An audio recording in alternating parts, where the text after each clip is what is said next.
గత 4-5 నెలల నుంచి యూట్యూబ్లో కానీ ఇన్స్టాగ్రామ్లో కానీ సోషల్ మీడియాలో బాగా వైరల్ అయిన కపుల్ అమర ప్రేమికులు అని అనుకోవచ్చు. మీ ప్రేమ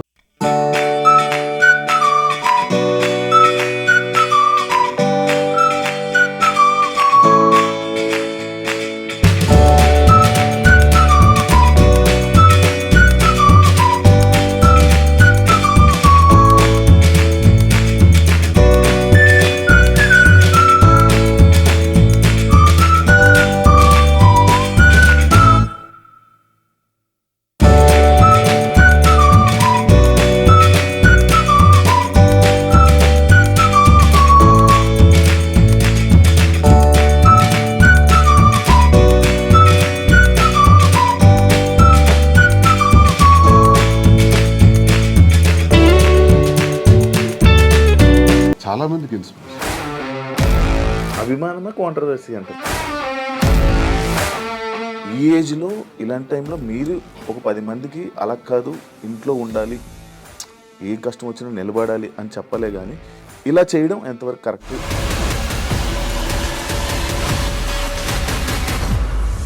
ఇందులో 20 ఏళ్లలో మా గొడవ అదే గొడవ.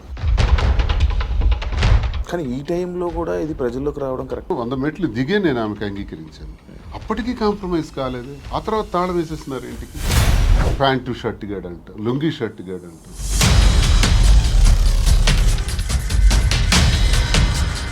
మీ ఎక్స్ హస్బెండ్తో నేను ప్రాబ్లమ్స్ ఏం లేవా మీకు? ఫ్యామిలీకి ప్రిఫరెన్స్ కంటే తను ఎక్కువ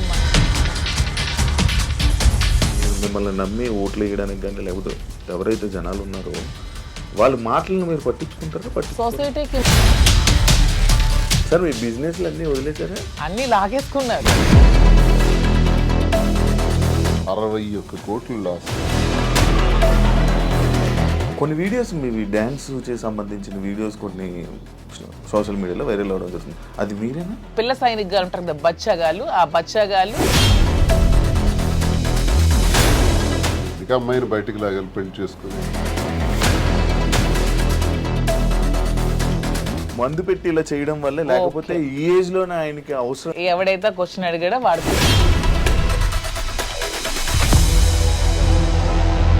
జాఫర్ గారికి ఇంటర్వ్యూ ఇచ్చిన టైంలో కూడా శ్రీనివాస్ గారిని ఎప్పుడు కూడా లంచాలు తీసుకోమని ఫోర్స్ చేస్తుంది, డబ్బు పిచ్చి.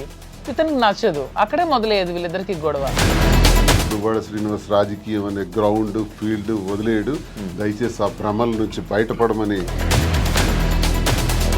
ఎల్ అనే వర్డ్ ఏదైతే ఉందో బూతు భార్య పిల్లల్ని అలా అందరి ముందు మీడియా ముందు అలా అనడం కరెక్టా? నేను వెంటనే సో ఇది కూటమి ప్రభుత్వం ఈ అచ్చెన్నాయుడు సపోర్ట్ కాదంటారా? 29 ఆగస్టు 23.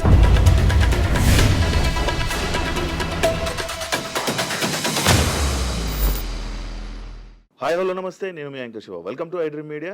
ఈ పాటికే నా ముందున్న గెస్ట్లు ఎవరో మీకు అర్థమైపోయి ఉంటుంది ప్రోమో చూడడం వల్ల.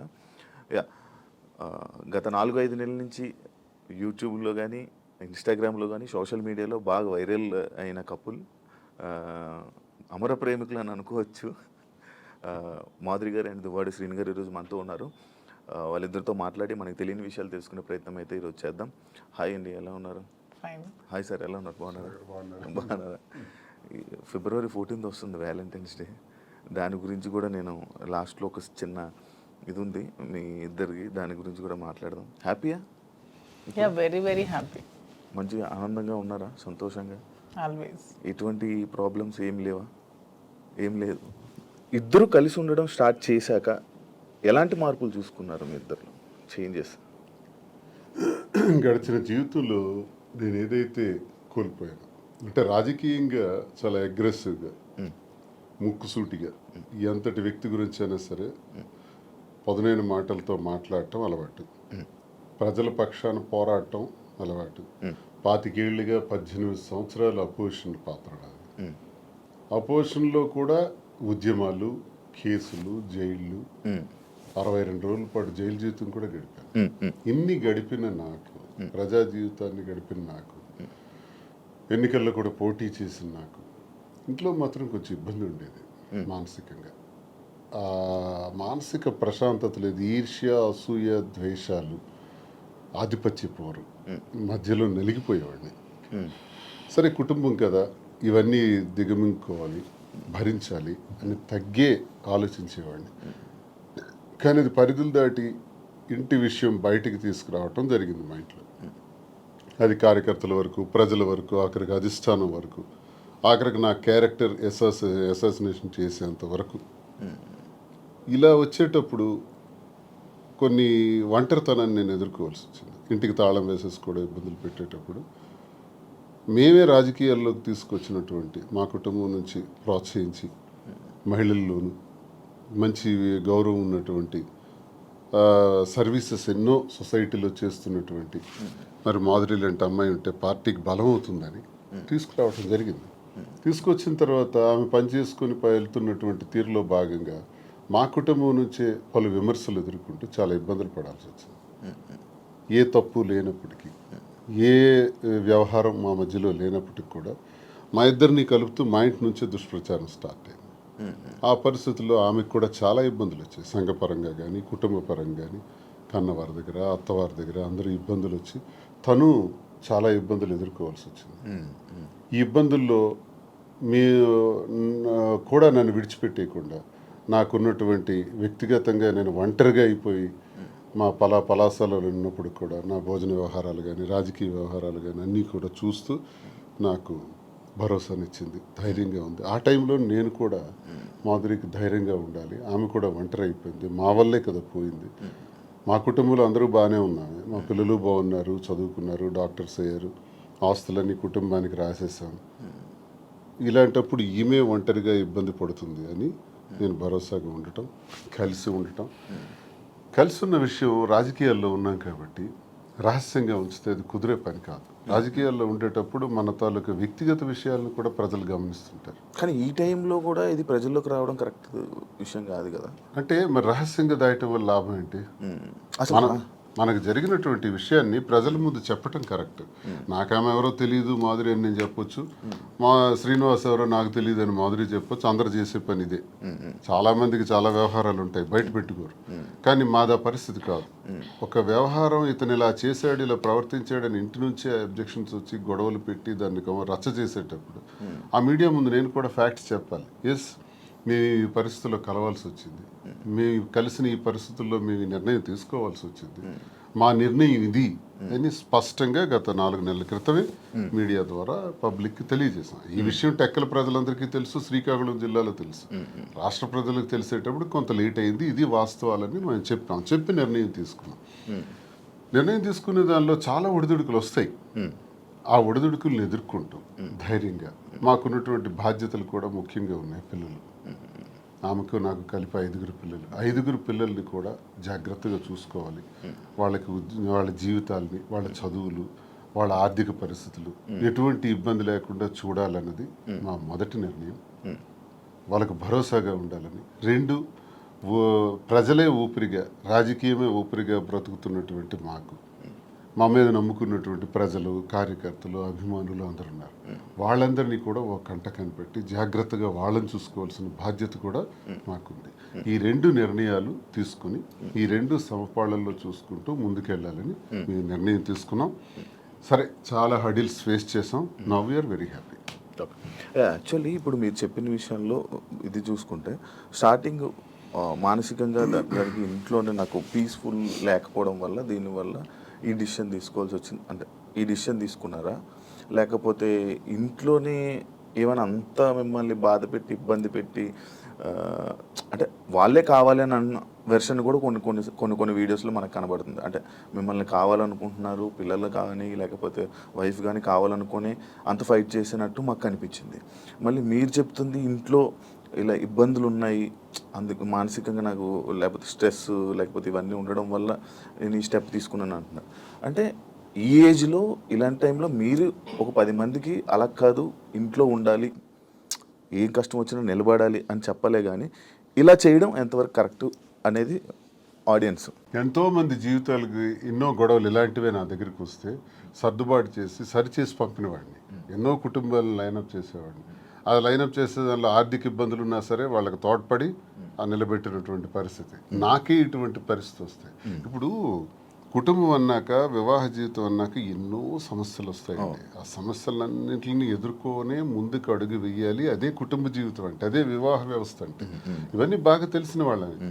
కానీ నా పరిస్థితి ఏంటంటే ఆధిపత్య పోరు. ఇప్పుడు ఫర్ ఎగ్జాంపుల్ ఎమ్మెల్యేగా నేను పోటీ చేస్తుంటాను, ఆ టికెట్ నాకు కావాలి. వ్యాపారాల్లో పీక్స్కుంటాను, ఆ వ్యాపారం నా పేరున ఉండాలి. ఇది ఒక విచిత్రమైన కోణం అనమాట. కుటుంబం గురించి జరిగే చర్చ కాదు, ఆధిపత్యం గురించి జరిగే చర్చ. భర్త అయితే ఏంటి, భార్య అయితే ఏంటి అనుకుంటే గొడవే లేదు. ఉదాహరణకు రాజశేఖర రెడ్డి గారితో నేను అడుగులు వేశాను. విద్యార్థి దశ నుంచి ఆయనతోనే నా జీవితం ప్రారంభమైంది. నాకు జిల్లాకు కూడా పరిచయం చేసిన దువ్వాడ శ్రీనివాసన్ రాజశేఖర రెడ్డి గారు. సార్తో అంత చనువుగా ఉండేవాళ్ళం. పాదయాత్ర గట్టిగా ఆర్గనైజ్ చేశాను. ఆ పాదయాత్రలోనే హరిశ్చంద్రపురంలో నువ్వు పోటీ చేయి ఎర్రన్నాయుడికి వ్యతిరేకంగా నాకు టికెట్ కూడా డిసైడ్ చేసేసాను.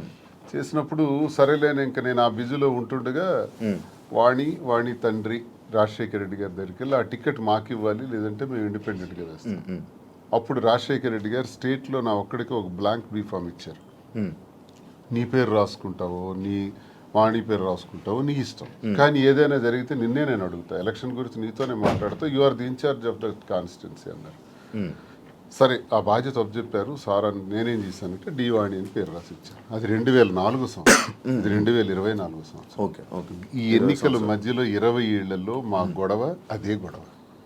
ఆ గొడవ వల్ల మాకు మనశ్శాంతి ఉండేది కాదు ఇంట్లోకి అడుగు పెట్టగానే. నేను చిత్తడి నేలల కోసం, రైతుల కోసం, మత్స్యకారుల కోసం, స్వదేశీ మత్స్యకారుల కోసం ఒక 7-8 సంవత్సరాలు ఉద్యమాల్లో ఉండేవాడిని.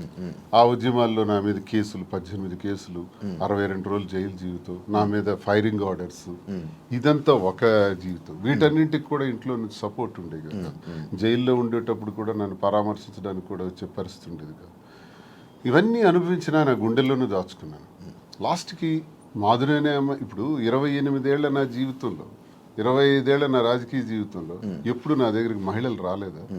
నేను ఎప్పుడైనా ఎవరితోనైనా అసభ్యంగా ప్రవర్తించానా? ఎవరితోనైనా అసభ్యంగా బిహేవ్ చేయలేదు కదా. మరి ఎందుకు ఇప్పుడే వచ్చింది నా మీద? ఎప్పుడు లేనిది ఇప్పుడే ఎందుకు క్రియేట్ చేశారు? కేవలం ఇది రాజకీయంగా వాడుకోవాలి, అంటే నన్ను బదనాం చేయాలి. అంటే మీ ఇద్దరు రిలేషన్లో ఉన్నారని ఫస్ట్ రూమర్ స్టార్ట్ చేశారా? మీకు లేకపోయినా కూడా తను రాజకీయంగా వచ్చింది, నేను రాజకీయంగా ఉన్నాను. ఓకే, ఇలా వస్తున్న వాళ్ళందరి మీద రూమర్స్ క్రియేట్ చేసేయచ్చా? అది ఇంట్లో నుంచి క్రియేట్ అయితే ఎంత పెద్ద సమస్య అవుతుంది. అది తప్పని చెప్పకుండా ఒకటి టికెట్ కోసం ప్రాధాన్యత, టికెట్ కోసం ఒక ప్రయత్నం. ఈ ప్రయత్నాలు నేను ఎలా తట్టుకోవాలి? పిల్లల్ని అల్లారు ముద్దుగా పెంచి, గుండెల మీద పెంచి, ఒక స్థాయికి తీసుకొచ్చి, కుటుంబాని కోసం తలగ్గి, ఆఖరికి టికెటే కదా కావాలి. అధిష్టాన్ని నేను రిక్వెస్ట్ చేసా, టికెట్ ఆమెకి ఇచ్చేయండి అన్నాను. నేనే తగ్గిపోయాను. అప్పుడు వాణికి అధిష్టానం ద్వారా టికెట్ నేనే ప్రకటన చేశాను. కానీ మళ్ళీ ఆమె గ్రాఫ్ కోల్పోయిన తర్వాత మళ్ళీ ఆ టికెట్ నాకే రావటం, నేనే పోటీ చేయాల్సిన అవసరం వచ్చింది. సో 100 మెట్లు దిగే నేను ఆమెకు అంగీకరించాను. అప్పటికీ కాంప్రమైజ్ కాలేదే. ఆ తర్వాత తాళం వేసేస్తున్నారు ఇంటికి. ఆ ఇంటికి తాళం వేసేటప్పుడు తలుపులు తన్నుకుని లోపలికి వెళ్ళలేక కాదు, అసలు మనసులో ఏం నడుస్తుంది? టికెట్ కావాలని టికెట్ తీసుకున్నారు, ఇంటికి తాళం వేశారు, సమాజంలో అభాస్పాలు చేశారు. ఇంక నేను ఎలా బ్రతకాలి? కారులో 7-8 రోజులు పడుకున్నాను. ఆఖరికి మా మదర్ దగ్గర వెళ్ళి ఒక 1 ఏడాది కాలం పట్టున్నాను. ఇవన్నీ టెక్కల ప్రజలకు తెలుసు, ఇవన్నీ మీలాంటి వాళ్ళు ఎంతమందికి తెలుసు? ఇన్ని బాధలు పడిన తర్వాత, ఇంటికి తాళం వేసిన తర్వాత, మనసులో నేను ఉండకూడదు, శ్రీనివాస్ నాకు అక్కర్లేదు అనుకునేటప్పుడు నేనేం చేయగలను? అలాంటిది ఎలక్షన్ తర్వాత కూడా ఇంటి మీదకి వచ్చి, ఇంటి మీద కూడా గొడవ పెట్టి, అక్కడ నేను టెంపరీగా కట్టుకుని ఇంటి మీద, నువ్వు ఇక్కడి నుంచి పోవాలి. కోరికలు ఏంటంటే టెక్కల నుంచి బయటకు పో, ఎక్కడైనా ఉండు, మాధురితో ఉంటావో ఇంకెలా ఉంటావో నాకు అనవసరం, టెక్కల్లో మాత్రం నువ్వు ఉండటానికి వీల్లేదు. ఇలాంటి విచిత్రం. ప్యాంటు షర్ట్ గాడు అంటాం, లుంగీ షర్ట్ గాడు అంటాం, వాడికి ఏముందని చెప్పటం, మేమే తిండి పెట్టి పోషించాం, వాడు ఒక పూర్ ఫ్యామిలీకి చెందినోడు అంటాం. అవునండి, ప్యాంటు షర్ట్ లుంగీ షర్ట్ గాడు భార్య అంటే వాళ్ళ అమ్మని, మా అమ్మని తిట్టడం, మా తమ్ముళ్ళని తిట్టడం, కుటుంబాలని అవమానపరచడం ఎంత భరిస్తాం? మీరు మీడియాలోనే చూసారు ఈ మాటలన్నీ. ఇవన్నీ భరించుకుంటా, తల్లిని తిడితే భరించాలి, తమ్ముళ్ళని తిడితే భరించాలి, నన్ను అవమానపరిస్తే భరించాలి. ఇవన్నీ భరించుకుంటానే ఉన్నాను 28 ఏళ్ళు పిల్లల కోసం. కానీ మరి తనది రహస్యంగా ఉంచలే. అది 4 వాల్స్ మధ్య సెటిల్ అయ్యింటే నిజంగా అభిమానంతో భర్తే కావాలని తను అనుకుని ఉంటే మాధురి ఇంట్లో ఉండేవారు, నేను నా ఇంట్లో ఉండేవాడిని. కథ ఇంతవరకు వచ్చి ఉండేది కాదు. పరిస్థితులు, ప్రభావాలే మమ్మల్ని ఇంతవరకు తీసుకొచ్చిన ఈ పరిస్థితుల్ని మనం రహస్యంగా ఉంచుకోకూడదు, ప్రజలకు చెప్పాలి. ప్రజలకు వాస్తవాలను తెలియజేస్తే వాస్తవాల ద్వారా వాళ్ళు మంచి చెడులను గ్రహించి ప్రజలే దేవుళ్ళని నమ్మిన నేను ప్రజలకు ఇవి నేను తెలియజేస్తే వాళ్ళే మనకు అగ్రభాగాన్ని కూర్చోబెట్టగలరు లేదా అధోపాతాళానికి తొక్కేయగలరు. ప్రజలకు ఆ శక్తి ఉంది కాబట్టి ప్రజలకే చెప్తే నాకు న్యాయం జరుగుతుందని నేను నమ్మాను. నమ్మి ప్రజలకు మేమిద్దరం కూడా వాస్తవాలు తెలియజేస్తాం. ఇది మా పరిస్థితికి ఇలా ఉండడానికి మా ఈ పరిస్థితులు ప్రభావాలే కారణం. ఆ కారణం నేను ఒంటరి, తను ఒంటరి, రోడ్డు మీద నిలబడాల్సిన పరిస్థితులు వచ్చేటప్పుడు ఒకరికొకరు భరోసాగా నిలబడ్డాం. ఆ భరోసా ప్రేమగా మారింది. ఓకే, మీరు అప్పటికి ఒంటరిగా ఉండేవాళ్ళ, మీ హస్బెండ్ గారు ఉండేవాళ్ళ నేను విన్నాను. లేదు, పాలిటిక్స్కి వచ్చిన తర్వాత కొద్ది రోజుల తర్వాత ఏవి డిస్టర్బెన్సెస్ వల్ల నేను కొంచెం ఒంటరిగా ఉండడం జరిగింది. ఓకే, ఈయన గురించి ఒంటరిగా ఉండడం స్టార్ట్ చేశారు లేకపోతే లేదు, ఆవిడ వలన నేను నా ఫ్యామిలీకి దూరమే ఒంటరిగా ఉండటం జరిగింది. ఓకే, మీ ఎక్స్ హస్బెండ్తో ఏం ప్రాబ్లమ్స్ ఏం లేవా మీకు? ప్రాబ్లమ్స్ అంటూ పెద్దగా లేవు, కానీ డిస్టర్బెన్సెస్ అంటూ ఉన్నాయి. అంటే తను ఎప్పుడు ఫారెన్లోనే ఉంటారు, తను ఎప్పుడు ఇండియాకి రావడానికి ఇష్టపడేవారు కాదు. నాకు ఫారెన్కి వెళ్ళడం ఇష్టం లేదు, నాకు ఎప్పుడు ఇండియాలో ఉండటం ఇష్టం.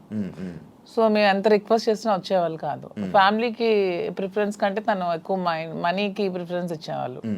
మేము చాలాసార్లు అడిగాం, ఇలా నాకు లోన్లీగా ఉండడం ఇష్టం లేదు, మీరు వచ్చి ఫ్యామిలీతోనే ఉండండి అని. తను ఒప్పుకునే వాళ్ళు కాదు. సో అలా మా మధ్యన డిస్టర్బెన్సెస్ పెరిగాయి. వాని వల్ల ఇంకొంచెం పెరిగి ఇంక సెపరేట్ అవుదామని నిర్ణయించుకున్నాం. ఓకే, మీ ఇద్దరు కలవడానికి రీజన్ ఎవరు, అసలు ముఖ్య కారణం ఎవరు? అంటే మీ ఇద్దరు పరిస్థితులు ప్రభావాలు అవసరం. పరిస్థితులు ప్రేమ కాదా? ప్రేమ కూడా పరిస్థితుల వల్ల మేము కలిసిన తర్వాత మా మధ్యలో ప్రేమ మొదలైంది. ఓకే, ఆ ప్రేమ కోస్తే ఎక్కువైంది. పలాసలో నేను ఉండేటప్పుడు ఎలా పోతే నాకెందుకు, నా కుటుంబ రాజకీయాల్లో తీసుకెళ్లి నన్ను స్పాయిల్ చేశారు, నా క్యారెక్టర్ అసాసినేషన్ చేశారని వాళ్ళ ఇంట్లో తను ఉండిపోవచ్చు, లేకపోతే తను నిర్ణయం తీసుకోవచ్చు. ఇంకా నన్ను పాపం ఒంటరిని చేస్తారు, ఆయన వెళ్ళి పలాసలో ఉన్నాడు, ఎలా భోజనం చేస్తున్నాడు, ఎక్కడికి వెళ్తున్నాడు, ఆయన కార్లు ఏంటి, ఆయన మనుషులు ఏంటి, ఆయన ఎక్కడ ఉండాలి, ఇవన్నీ చూడవలసిన అవసరం తనకేంటి?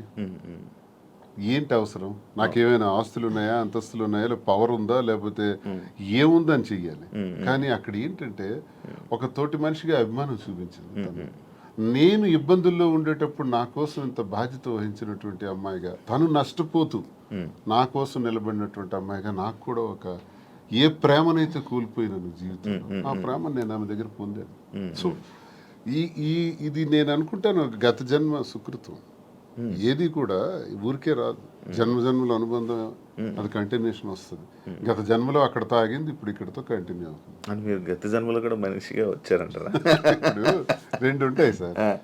కృష్ణ పరమాత్ముడు చెప్పినట్టు కర్మ సిద్ధాంతం ఒకటి ఉంటుంది. ABCD గత జన్మలో నేర్చుకున్నాం అనుకోండి, EFGHL ఎక్కడి నుంచి స్టార్ట్ చేస్తాం. అంటే ఈ నుంచి ఎలా స్టార్ట్ చేస్తామంటే ABCD గత జన్మలో నేర్చుకున్నటువంటి ఆ కంటిన్యూషన్ అనేది ఈ జన్మకు ఉంటుంది అన్నది ఖచ్చితంగా గత జన్మ సుకృతాలు, గత జన్మ వ్యవహారాలే ఈ జన్మ కొనసాగింపుగా ఉంటాయని కృష్ణ పరమాత్ముడు చెప్పింది, గీతలో కూడా చెప్పినటువంటిది. అది ఒకవైపు నమ్మితే అది నిజం. నేను కర్మ సిద్ధాంతాన్ని నమ్ముతాను కాబట్టి అది నిజం. లేదు సైంటిఫిక్గా వెళ్ళామనుకోండి, ఇట్స్ ఎ కెమికల్ రియాక్షన్, రసాయనిక చర్య. మనిషికి మధ్యన జరిగినటువంటి ఆలోచనలు, కలయికలు, ఆ పరిస్థితుల ప్రభావాలు బట్టి ఒక మనిషి మీద ఒక మనిషికి ఆకర్షణ, కోపము, వ్యతిరేకత, రకరకాల భావాలు ఎందుకు కలుగుతాయంటే రసాయనిక చర్యల వల్లే కలుగుతాయి. అలా అని కూడా అనుకోవచ్చు. సైన్స్ ఎప్పుడైనా కలగొచ్చు అంటారా? కలగచ్చు అంతే. ఏ మనిషి ఎప్పుడు ఎలా మారుతారో, ఎప్పుడు శత్రువులు అవుతారో, ఎప్పుడు మిత్రులు అవుతారో, ఎప్పుడు ఏ రకంగా మారుతాం అన్నది ఇదంతా మనిషికి మధ్యన ఉండేది కెమికల్ బ్యాలెన్స్. అది ఇంబ్యాలెన్స్ అయితే ఇంకో రకంగా మారుతాం, వైలెంట్ గా మారుతాం. సైన్స్ ప్రకారం లేదు, కర్మ సిద్ధాంతం ప్రకారం వెళ్తే గత జన్మ సుకృతం. ఏదనుకున్నా మాది కెమిస్ట్రీ పరంగా చూసుకుంటే, సైన్స్ ప్రకారం చూసుకుంటే రసాయనిక చర్య, లేదు కర్మ సిద్ధాంతం ప్రకారం చూసుకుంటే గత జన్మ సుకృతం. ఓకే, మాధురి గారు, మీరు ఇద్దరు కలిసి ఉండడం స్టార్ట్ చేశాక మీలో ఉన్న మార్పులు ఏం చూసారు మీ జర్నీ? అంటే ఏ ఒంటరితనంతో నేను బాధపడ్డానో, ఏ ప్రేమ తక్కువై నేను సఫర్ అయ్యాను. మీకు కూడా ప్రేమ తక్కువైంది ఇంట్లో? మరి ఇద్దరు వేరే వేరేగా, ఒకళ్ళు ఫారెన్ లో ఒకళ్ళు ఇండియాలో ఉంటే ప్రేమ తక్కువ ఓకే ఉంటుంది. వైఫ్ అండ్ హస్బెండ్ అంటే దగ్గరగా ఉంటాయి కదా బాండ్ అనేది. అంటే లాంగ్ డిస్టెన్స్ లవ్ స్టోరీస్ అని ఇప్పుడు రీసెంట్ గా బాగా వైరల్. నాకు అలాంటివి నచ్చవు. కొంతమంది ఒక్కొక్క స్టోరీస్ నచ్చుతారు. మీకు లాంగ్ డిస్టెన్స్ స్టోరీస్ నచ్చవు. స్టోరీ లేదు. నాకు మాత్రం నా పక్కనే హస్బెండ్ ఉండాలనే ఫీలింగ్ తో ఉన్న అమ్మాయి నేనైతే మొదటి నుంచి ఉన్నాను. సో నాకు ఎవరైతే నేను శ్రీనివాస్ గారితో నా లైఫ్ స్టార్ట్ చేశానో నా జర్నీ, అప్పటి నుంచి నాకు హ్యాపీనెస్ కానీ మీరు అన్నట్టు నా ఒంటరితనం పోయి నాకు అంటూ ఒక తోడు దొరికింది. హ్యాపీగా ఉన్నాను. నన్ను వదిలే ఏ రోజు కూడా ఎక్కడికి ఇంతవరకు ఈ 4 yearsలో ఎప్పుడు ఎక్కడికి పోలేదు. ఎప్పుడు నాతోనే ఉంటారు. ఎక్కడికి వెళ్ళినా ఇద్దరం కలిసే ట్రావెల్ చేస్తాం. ఏ పనైనా ఇద్దరం కలిసే చేస్తాం.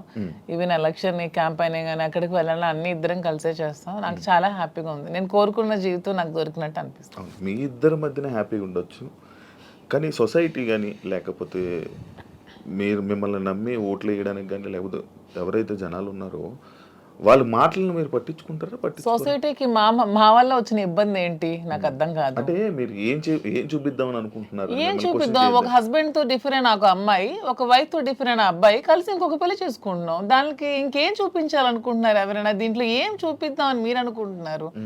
ఎందుకు మీరందరికీ మీకు ఇది నెగిటివ్ కనిపిస్తుంది? నాకు నా హస్బెండ్ తో డిఫరెన్సెస్ ఉన్నాయి, ఇతనికి ఈమె వైఫ్ తో డిఫరెన్సెస్ ఉన్నాయి. సో మా ఇద్దరం కలిపి ఒకటే అయ్యాం. దానిలో తప్పే ఉంది. ఎంతమంది సెకండ్ మ్యారేజ్ చేసుకోవట్లేదు, 3-4 పెళ్లిళ్ళు చేసుకుంటున్నారు. మేము 2వ పెళ్లి చేసుకున్నాం.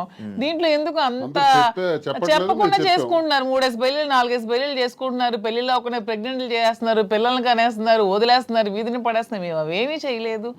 మేము మాకు డిఫరెన్సెస్ ఉన్నాయి, వీళ్ళకి డిఫరెన్స్ ఉన్నాయి. మా పబ్లిక్ చెప్పాం, మా ప్రజలకు చెప్పాం, మా ప్రజలకు చెప్పే మేము మొన్న ఎలక్షన్ చేసాం. ఎలక్షన్లో నేనే దగ్గరుండి చేశాను. వాళ్ళకి అన్ని నా గురించి తెలుసు. మా ఇద్దరిని దగ్గరుండి చేసాం. మా పిల్లల్ని చూసుకున్నాం. వీళ్ళ పిల్లలు పెళ్లి చేస్తారు, వీళ్ళ పిల్లలు సెటిల్మెంట్లు చదివించుకున్నాం. మేము గాలికి వదిలేదు కుటుంబాలకి. వీళ్ళ కుటుంబానికి ఆస్తి మొత్తం ఇచ్చేస్తున్నాడు, రోడ్డు మీదకి వచ్చారు. నేను నా తల్లిదండ్రుల ఆస్తితో నేను ఉన్నాను. నేను హస్బెండ్ నుంచి ఇంతవరకు నేను ₹1 కూడా నేను తీసుకోలేదు ఇంతవరకు. నేను నా పిల్లలు కానీ నాకు కానీ నా పేరెంట్స్ నాకు ఏమైతే నాకు ఆస్తి నాకు వచ్చిందో ఆ యాన్సిస్ట్రల్ ప్రాపర్టీస్ మాత్రమే నేను నాకుతో పెట్టుకున్నాను.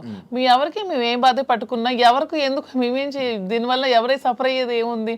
తిరిగి పైగా మా కార్యకర్తలు మా ప్రజలు మీరు వచ్చి మైక్ పెట్టండి చాలా చాలా హ్యాపీగా ఉన్నారు. ఎందుకంటే శ్రీనివాస్ గారి ఇంటికి వెళ్ళినప్పుడు ఏదైతే వాళ్ళకి లోటు ఉండేదో, అంటే వాణి సరిగ్గా చూసుకునేది కాదు, ఈవెన్ మంచినీళ్ళు కూడా ఇచ్చేది కాదు. హస్బెండ్కే చూడదు ఆమె, ప్రజలకి ఏం చూస్తుంది.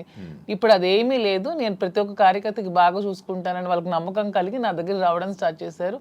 నాతో ట్రావెల్ చేస్తున్నారు, నన్ను అభిమానిస్తున్నారు, ఆదరిస్తున్నారు, నన్ను అమ్మలాగా చూసుకుంటున్నారు అందరూ కూడా. ఇప్పుడు 22లో ఈ గొడవ స్టార్ట్ అయింది. 24లో నేను ఎమ్మెల్యే పోటీ చేశాను.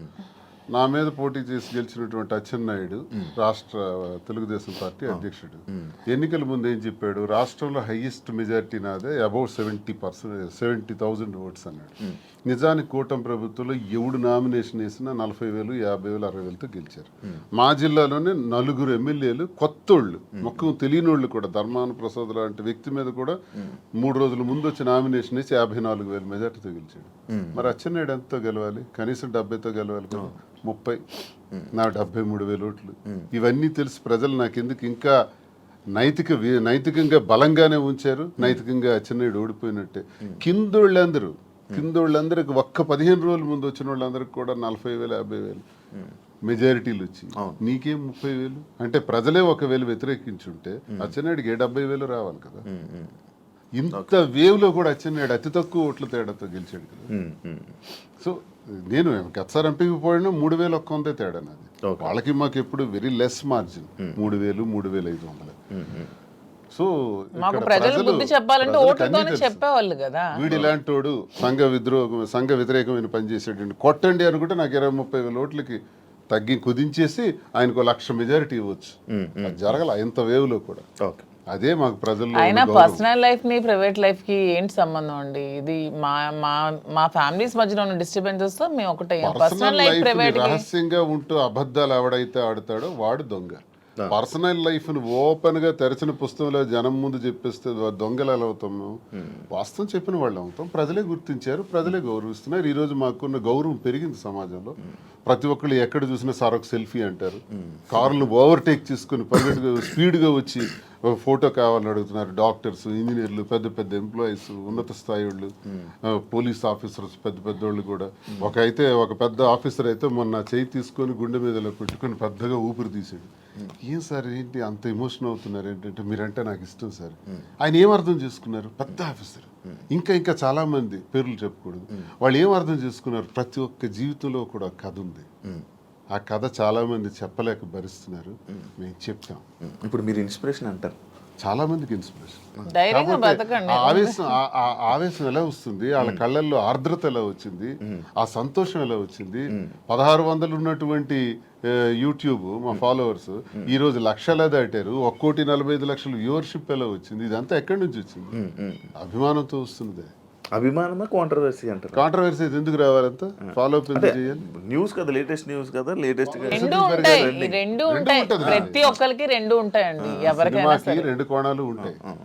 ఏ మనిషికైనా సరే విమర్శలు ఉంటాయి, పొగడ్తలు ఉంటాయి, రెండు ఉంటాయి. అవన్నీ బ్యాలెన్స్ చేసుకొని వెళ్తేనే జీవితం. రావణుణ్ణి మెచ్చింది ప్రజలే, రాముణ్ణి మెచ్చింది ప్రజలే.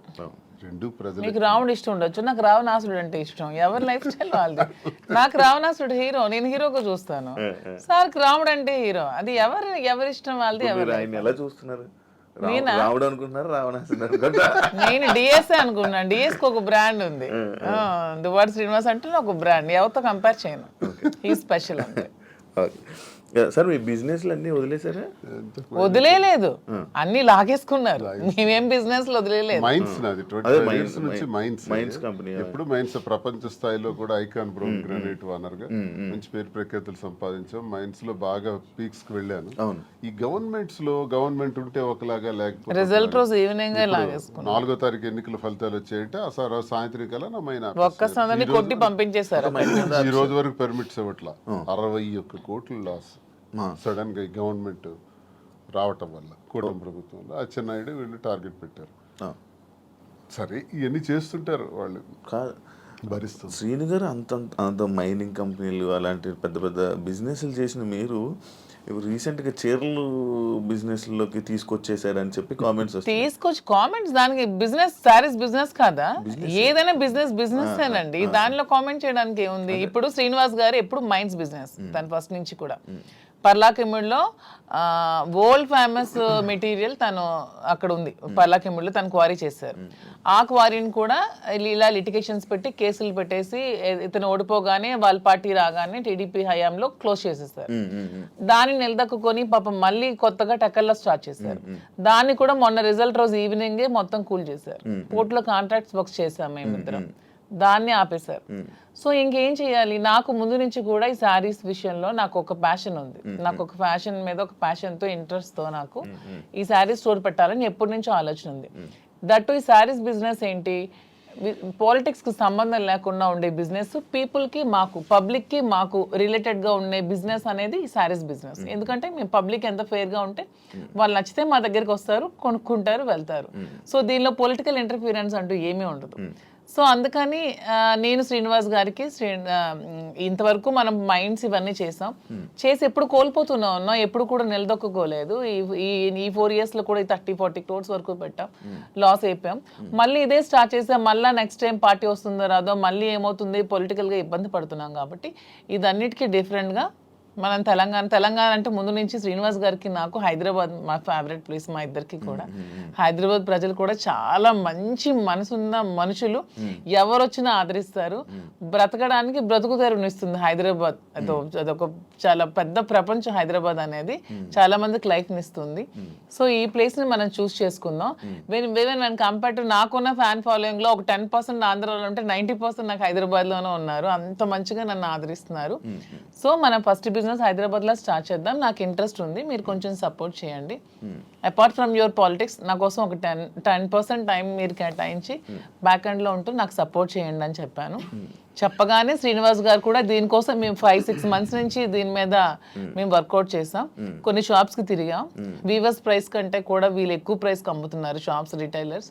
అవన్నీ బ్రేక్ డౌన్ చేసి పబ్లిక్కి మనకు గుడ్ రిలేషన్షిప్లా ఉండాలనే ఆలోచనతో డైరెక్ట్గా వీవర్స్ దగ్గరికి వెళ్ళి మాట్లాడి మేమే మగ్గాలు అవి ఏర్పాటు చేసుకొని మేమే మెటీరియల్ ఇస్తూ వీవర్స్ని కూడా బ్రతికిద్దామనే ఆలోచనతో వాళ్ళతో శారీస్ మేమే దగ్గరుండి వీవింగ్ చేయించుకొని ఆ ఓవెన్ శారీస్ని పెట్టి మేము శారీ స్టోర్ పెట్టి ఓపెన్ చేసి ప్రజలందరికీ కూడా క్వాలిటీతో అండ్ తక్కువ ప్రైస్లో ఇద్దామని నిర్ణయించుకొని ఈ శారీ స్టోర్ అనేది ఓపెన్ చేస్తున్నాం. ఫస్ట్ బ్రాంచ్ మదీనాగూడలో స్టార్ట్ చేస్తున్నాం. విత్ ఇన్ 3 months జూబ్లీ హిల్స్లో స్టార్ట్ చేస్తాం. విత్ ఇన్ ఇంకొంచెం రోజుల్లో ఇంకొక 4-5 బ్రాంచెస్ కూడా ఎస్టాబ్లిష్ చేయాలన్న ఆలోచనతోనే ఉన్నాం. అంతేగాని శారీస్ బిజినెస్ అనేది తక్కువగా చూడకండి. కూర్చోడానికి కాదు, అంటే ఒక మంచి గ్రేట్ లీడర్ శ్రీకాకుళంలో మంచి దువ్వాడ శ్రీని గారు అంటే మంచి నేమ్ ఉంది. అంత లీడర్లా ఉండేవాళ్ళు. ఆయన నోట్లో నుంచి ఎప్పుడు లైక్ జనాల దగ్గరికి వెళ్ళి అవి ఇవి వినేవాడు. కాకపోతే మైనింగ్ కంపెనీ బిజినెస్ చేసేవారు, ఒక మంచి బిజినెస్ మ్యాన్ అనుకునే వాళ్ళం. కానీ అలాంటి ఆయనతో నోట్లో నుంచి మేము ఇలా శారీ బిజినెస్ చేయబోతున్నాం ఇలా చెప్తుంటుంటే ఎలా ఉండే ఆయన్ని ఎలా చేశారు, ఎలా ఉండే ఆయన ఎలా చేయడం. బిజినెస్ అనేది ఏదైనా బిజినెస్, అది ఏదైనా చిన్న ప్రొడక్ట్ అయినా పెద్ద ప్రొడక్ట్ అయినా బిజినెస్ అనేది బిజినెస్ కింద క్యాలిక్యులేట్ చేయాలి. అది చీర జాకెట్టా లేకపోతే ఇంకేంటా అని చూడకూడదు. బిజినెస్ నాకు దీంట్లో ఇంట్రెస్ట్ ఉంది. ఇంతవరకు మైండ్స్ లో అతనికి ఇంట్రెస్ట్ ఉంది, మైండ్స్ వల్ల కోల్పోయాం. సో నా ఇంట్రెస్ట్ ఒకసారి వచ్చి చూడండి, చేద్దాం. మీకు తనకి ప్రజలే ఇష్టం, తనకి ప్రజాజీవితం ఇష్టం, ఇది కూడా ప్రజలకు లింకప్ అయ్యేది. మా కింద ఒక 100 మంది పనిచేస్తారు, మా ప్రజా సంబంధాలు ఇంకొంచెం బాగుంటాయి, ఇంకొంచెం మనకి పీపుల్ తో బాండింగ్ పెరుగుతుంది. వాళ్ళు కూడా మనం తక్కువ ప్రైస్ కి ఇస్తే ఓకే, శ్రీనివాస్ గారు మౌజీ దగ్గరికి వస్తే మనకు తక్కువ ప్రైస్ కి శారీ వస్తుందని గుడ్ విల్ మనకు వస్తే చాలు, కోట్లు సంపాదించాల్సిన అవసరం లేదనే ఉద్దేశంతో శారీ స్టోర్ ఓపెన్ చేస్తాం. ఓకే, అంటే ఈ బిజినెస్కి దువ్వాడ గారు 3-4 కోట్లు ఎంతో ఇచ్చారు. ఆయన డబ్బులు ఇచ్చి ఈ బిజినెస్ కోసం శ్రీనివాస్ గారు ఎవరేమనుకున్నా నాకు అనవసరం. శ్రీనివాస్ గారు అన్ని ఆస్తులు వానికి రాసి ఇచ్చేసి వచ్చేసారు. With empty hands he came out. అక్కడి నుంచి మా లైఫ్ని మళ్ళీ మేము ప్రారంభించుకున్నాం. దీనికోసం మా పేరెంట్స్ ఇచ్చిన ప్రాపర్టీస్ మాత్రమే నేను సేల్ చేసి బిజినెస్లో పెడుతున్నాను. అలానే నాది వేరు శ్రీనివాస్ గారు వేరని మాకు లేదు. మీరు అడిగిన క్వశ్చన్కి ఆన్సర్ చెప్పాం. మా ఇద్దరు తన దగ్గర ఎన్ని కోట్లున్నా నాకు ఇస్తారు. ప్రెసెంట్ లేవు, లాగేసుకున్నారు అందరూ, ఉంటే నాకు ఇస్తారు ఖచ్చితంగా. సో నా దగ్గర ఉన్న ప్రతిదీ అతనిదే. మా ఇద్దరి మధ్యలో నీది నాది అనే తేడా లేదు. అయినా మా ఇద్దరు ఇప్పుడు మొగుడు పల్లాలి. మా ఇద్దరికి నాదైనా ఒకటి అతనిదైనా ఒకటి, ఎవరికి సంబంధం లేదు. ఎవరు డబ్బులు పెడితే మీకేంటి ప్రాబ్లం? మీ బిజినెస్ చేస్తున్నావా, మంచి ప్రొడక్ట్ అందిస్తున్నావా అనేది మీరు చూడండి. డబ్బు గురించి ఆయనకి దగ్గర అయ్యారని కూడా టాక్. అది ఫేక్, అదే చెప్తున్నాను కదా. మీరు కావాలంటే అన్ని మొత్తం డాక్యుమెంట్స్ అవన్నీ వెనక్కి వెళ్ళి తీసుకోండి. ఆస్తులన్నీ రాసిచ్చి తను చెప్తున్నాను 0 బ్యాంక్ బ్యాలెన్స్ తో వచ్చారు నా దగ్గరికి.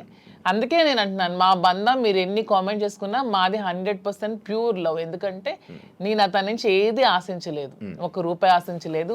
అతను పదవిలో లేరు, నేను పదవిని ఆశించడానికి, అతని డబ్బులు లేవు, డబ్బు ఆశించడానికి. ఏమి ఆశించుకున్నా 100% అతని మనసు, అతని వ్యక్తిత్వం, అతని హానెస్టీ, అతని హంబుల్నెస్ ఇవే చూసి నేను ఇష్టపడ్డాను. దాంతోనే ఇప్పుడు కలిసి ఉన్నాం.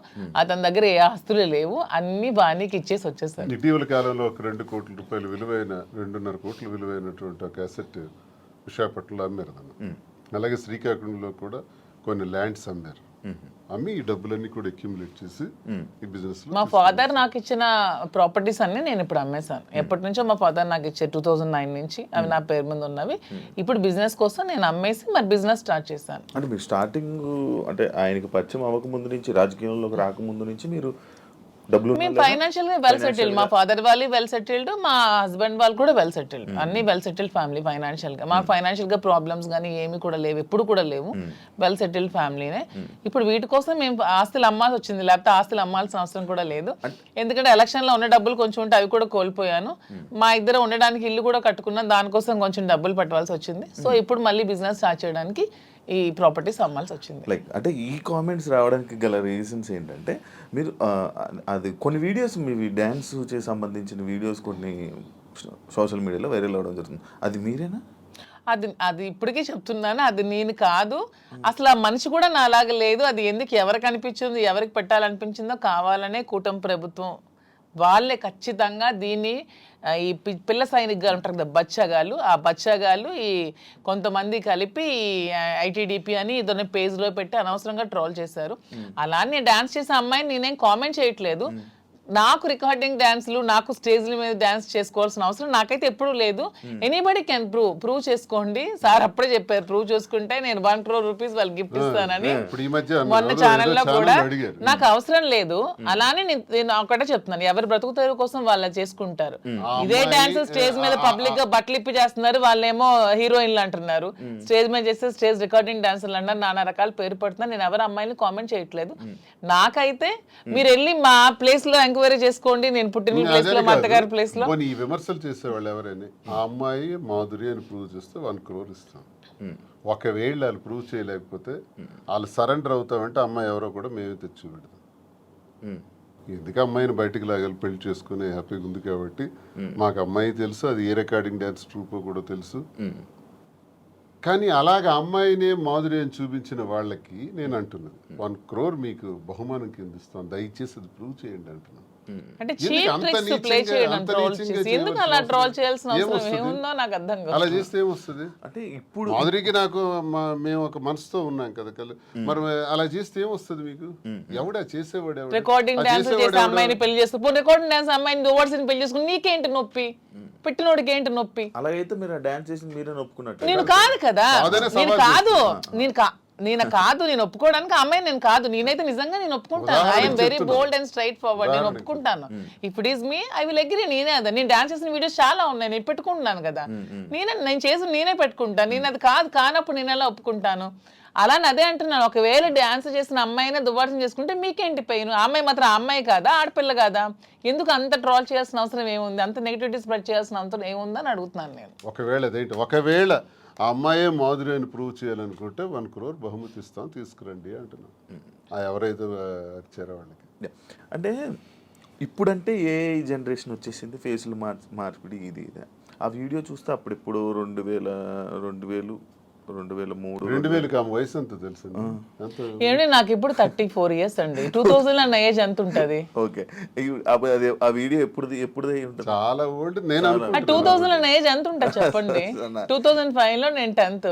నాకు ఎంత ఏజ్ ఉంటుంది? నాకు 2010 11 అప్పుడు నేను ఎంత పిల్లని ఉంటాను? ఆ అమ్మాయి అంత డాన్స్ నాకు నేను ఎలా చేయగలను? కొంచెం నా పోనీ అట్లీస్ట్ నా చిన్నప్పుడు ఫోటోలు ఏవో చూపిస్తే మీకు తెలుస్తుంది. ఎప్పుడో మాదిరి చూపిస్తున్నారు కదా. అట్లీస్ట్ 2005 లో నేను 10th. పోనీ అప్పుడు నాతో చదువుకున్న వాళ్ళకి తెలుస్తుంది కదా. ఏదో మీలాంటి వాళ్ళు నమ్మాలి, ఎవరు తెలియని వాళ్ళు. తెలిసిన వాళ్ళకి ఏంటో తెలుసు. నమ్మడం కాదు చెప్తున్నా, అంటే మీరు చూస్తే ఎలా అనిపిస్తుంది? అలాగే నాకు ఎక్కడ అనిపించట్లేదు, మా వాళ్ళకి ఎవరికి అనిపించట్లేదు. మీకు ఎలా అనిపిస్తుందేమో మరి, మాకైతే తెలియదు. మా అందరికీ తెలుసు, ఎవరు మా జిల్లా అందరికీ తెలుసు అది నేను కాదని. ఇంక మిగతా వాళ్ళు నమ్మితే నమ్మొచ్చేమో కానీ ప్రతి ఒక్కరికి తెలుసు. ఇంక నమ్మినా నమ్మకపోయినా పర్వాలేదు, నేను అనుకున్నా కూడా ఐ డోంట్ కేర్ అంటున్నాను. పోనీ అమ్మాయి కూడా డాన్స్ బాగా చేస్తుంది అనుకుంటే అనుకోండి, దానిలో ఐ డోంట్ కేర్. శ్రీకాకుళం నుంచి వచ్చిన ఒక క్వశ్చన్, ఒక పాయింట్ ఏంటంటే, మాధురి గారు శ్రీని గారికి మందు పెట్టి ఆయన దాన్ని ఏదో అంటారు, ఆయన వలలో వేసుకుని వలలో వేసుకుని వలలో బుట్లో పెట్టుకున్నది ఆ టైపు. సరే, మందు పెట్టి ఇలా చేయడం వల్ల, లేకపోతే ఈ ఏజ్ లోనే ఆయనకి అవసరం ఏంటి? సరే ఓకే, ఎవడైతే క్వశ్చన్ అడిగాడో వాడికి ఒకటి అడుగుతున్నాను. మందు పెట్టి శ్రీనివాస్ దగ్గర నేనేం తీసుకోవాలో చెప్పండి అని అడుగుతున్నాను. డబ్బుందా? లేదు. పోనీ అట్లీస్ట్ ఏజా? లేదు. అంటే ఇప్పుడు డబ్బు లేదు, కానీ స్టార్టింగ్ లో ఆయన దగ్గర డబ్బు ఉండేది. ఇప్పుడు నేను వచ్చినప్పుడు ఏం లేదు. 2022లోనే ఇచ్చేసారా మీరు? ముందు నుంచి వాళ్ళ ప్రాపర్టీస్ అన్ని ఉన్నాయి. ఏ రోజు కూడా నేను 1 రూపీ కూడా అంతగా తీసుకోలేదు. తన పేరునే ఉన్నాయి, తర్వాత మిగతా రాసేస్తారు. రీసెంట్ గా 4 నెలల క్రితం జాఫర్ గారికి ఇంటర్వ్యూ ఇచ్చిన టైంలో కూడా she saying everything false allegations అండి. నాకేం రాసి ఇవ్వలేదు, నాకు అసలు ఏం లేదు, ఆయన ఇలా దూరం ఉండి ఇలాగా ఇల్లు ఇచ్చేసాను, ఈ ఇల్లు ఇచ్చేసాను అని చెప్తున్నారా తప్ప నాకు ఎటువంటి ప్రాపర్టీ ఏమి ఇవ్వలేదు. ఆ ఫ్యాక్టరీ రాసేసిన డాక్యుమెంట్స్ ఉన్నాయి. ఎన్నికలకు ముందే, ఎన్నికలకు 20-25 days ముందే రాసేసాను అన్ని. నా పేరున ఏదైతే ఉన్నాయో నా పేరున మీరు ఇవి తీయండి, మా ఎఫిడవిట్ వేస్తాం కదా ఎమ్మెల్యేగా పోటీ చేసినప్పుడు, ఎఫిడవిట్ లో ఏ అసెట్స్ ఉన్నాయో మీకు తెలుస్తాయి. ఆ అసెట్స్ ఈ రోజుకి నా పేరున ఉంటే you can anybody can challenge. ఈ రోజు ఆ అసెట్స్ నా పేరున ఉండాలి కదా. మొన్న నా పేరున ఎఫిడవిట్ లో ఎమ్మెల్యేగా పోటీ చేసినప్పుడు ఉండే అసెట్స్ ఇప్పుడు ఎందుకు లేవు? ఏమైనా అసెట్స్ తన పేరును ఉన్నాయో లేదో ఒకసారి వెరిఫై చేయండి, తెలుస్తుంది. ఎవిడెన్స్ ఉంటుంది కదా ప్రతిదానికి. అదే ఆ కామెంట్ పెట్టినోడికి అడుగుతున్నాను, శ్రీనివాస్ గారిని మందు పెట్టి తీసుకోవడానికి ఏముంది? సరే, మీరు ఇప్పుడు అన్ని ఆస్తులు రాస్తారు కదా, ఇప్పుడు అన్ని ఆస్తులు రాసేసి ఉన్నారని చెప్తున్నారు కదా, మరి ఇప్పుడు అన్ని ఆస్తులు రాసాక నా ఆస్తులు అమ్మి పెట్టి ఉండాల్సిన అవసరం నాకేముంది? వాడు ఎవడైతే కామెంట్ పెట్టాడో వాడికి 2 క్వశ్చన్స్ అడుగుతున్నాను. ఒకటి, ఆస్తుల కోసమే తీసుకొని ఉంటే అతని ఆస్తులన్నీ వదిలేసి వచ్చాక నా ఆస్తులు అమ్మి అతని దగ్గర ఉండాల్సిన అవసరం ఏముందని ఎవడైతే కామెంట్ పెట్టాడో వాడికి అడుగుతున్నాను. ఇంకొకటి పాయింట్, మీ మహేష్ ఎక్స్ హస్బెండ్ ఎవరైతే ఉన్నారో ఆయన స్టార్టింగ్ లో వచ్చారు ఏంటి దానికోసం ఇప్పుడు నేను చెప్పి నేను అరిగిపోయాను అతను చెప్పిన కామెంట్స్ కోసం. స్టార్టింగ్ లో వచ్చారు, ఈ మధ్య అసలు కనిపించట్లేదు. ఏమైనా డబ్బులు ఇచ్చి వాళ్ళని ఆయన్ని మేనేజ్ చేశారు? డబ్బులు ఇచ్చి మేనేజ్ చేయడానికి they are well settled family. వాళ్ళు ఆర్థోడాక్స్ ఫ్యామిలీ, రిచ్, టెక్కలకే రిచ్ వాళ్ళు. వాళ్ళ ఫాదరు ఎవరు అడిగినా చెప్తారు. వాళ్ళ ఫాదర్ టెక్కల్లోనే రిచెస్ట్ ఫ్యామిలీ. వాళ్ళ ఫాదర్ కి 100 acres ఉండేవి. కొనేసే పరిస్థితి మనకి మనకంత స్థితిలో ఏమీ లేము. ఫస్ట్ లాయర్ శ్రీకాకుళం డిస్ట్రిక్ట్ మొత్తానికి మొదటి లాయర్ అతనే. హైకోర్టు నుంచి జడ్జెస్ కూడా వచ్చి అతనికి సన్మానం చేశారు. అతను ఇప్పుడు ఎక్స్పైర్ అయ్యారు. కానీ రిచెస్ట్ ఫ్యామిలీ వాళ్ళు తెలంగాణలో ఇప్పటికీ వాళ్ళకి ల్యాండ్ అసెట్స్ అన్నీ ఉన్నాయి.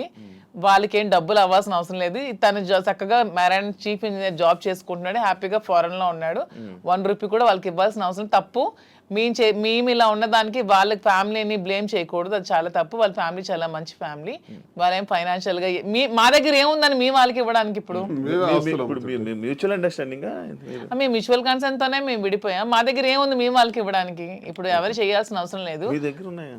వాళ్ళు ఆస్తులు అమ్ముతున్నాం, అదే ఆస్తులు బిజినెస్ కోసం ఆస్తులు అమ్ముతున్నాం. చాలా వరకు అమ్మాలి, పెట్టుబడులు చాలా ఎక్కువ అవసరం కదా, కొంచెం భారీగానే చేయాలనుకుంటున్నాం కాబట్టి బిజినెస్. సో అందుకని వాళ్ళని తప్పు పట్టడం అనేది చాలా తప్పు. వాళ్ళని ఎవరైతే కామెంట్ చేస్తారు దేవుడు కూడా క్షమించుడు అలా అంటే, అది చాలా తప్పు. వాళ్ళని ఇందులో లాక్కూడదు. ఇప్పుడు మీరు పూర్తిగా హైదరాబాద్ లో ఉంటారా లేకపోతే ఇక్కడ? శ్రీనివాస్ గారు కంప్లీట్ గా అక్కడే ఉంటారండి. నేను హైదరాబాద్ లో ఉంటే చూసుకుంటాను. శ్రీనివాస్ గారు అవసరం ఇక్కడ ఏదైనా నాకు ఉందనిపించినప్పుడు తను వచ్చి వెళ్తూ వస్తుంటాం. మీరైతే ఇంకెక్కడే? నేను ఇక్కడే ఉంటాను హైదరాబాద్ లో. బట్ ఇక్కడ చాలా మంది బొటిక్లు ఉన్నాయి. లైక్ మీది కూడా ఒక బొటిక్ లాంటిదే కదా? నాది బొటిక్ కాదండి, కంప్లీట్ స్టోర్. ఇక్కడ చాలా స్టోర్స్ ఉన్నాయి, చాలా బొటిక్స్ ఉన్నాయి. ఇప్పుడు యూత్ కానీ లేకపోతే ఇప్పుడు రీసెంట్ టైమ్స్లో అందరూ బొటిక్స్ వైపు లేకపోతే అటువైపు ఎక్కువ అవగాహన చూపిస్తున్నారు. లైక్ అవి తీసుకుందాం, అవి చేసుకుందాం అనేవి. బట్ మీది ఎందుకు సక్సెస్ అవుతుందని అనుకుంటున్నారు? మీరు అన్ని ఉండగా మీ దగ్గరికి ఎందుకు రావాలి? ఆఫ్ కోర్స్ కరెక్ట్ పాయింట్ అడిగారు. అన్ని ఉండగా నేను సక్సెస్ అవుతానని నమ్మకం నాకుంది. ఎందుకంటే నేను ఫస్ట్ ఆఫ్ ఆల్ నేను ప్రతి ఉమెన్ కి కూడా క్వాలిటీ ప్రొడక్ట్ ఇవ్వాలనుకుంటున్నాను. కొన్ని వెరైటీస్ ఉన్నాయి, టస్సెస్, ఆర్గాంజాస్, రాసిల్స్, చాలా వెరైటీస్ ఉంటాయి. కానీ దాంట్లో అందరూ చాలా మంది ప్యూర్ ఇవ్వకుండా డూప్లికేట్స్ ఇస్తున్నారు. ఫస్ట్ ఫీల్ అనేది ఉమెన్ గా కంఫర్ట్ మాకు ఉంటుంది. మీకు నచ్చినా నచ్చకపోయినా ఫస్ట్ కట్టుకునేటప్పుడు శారీ అనేది మా కంఫర్ట్, మాకు నచ్చాలి, మాకు తెలియాలి. ఈ ప్యూరిటీ అనేది నాకు తెలియాలి. శారీ ప్యూరిటీ కానీ శారీ కంఫర్ట్ కానీ నాకు తెలియాలి.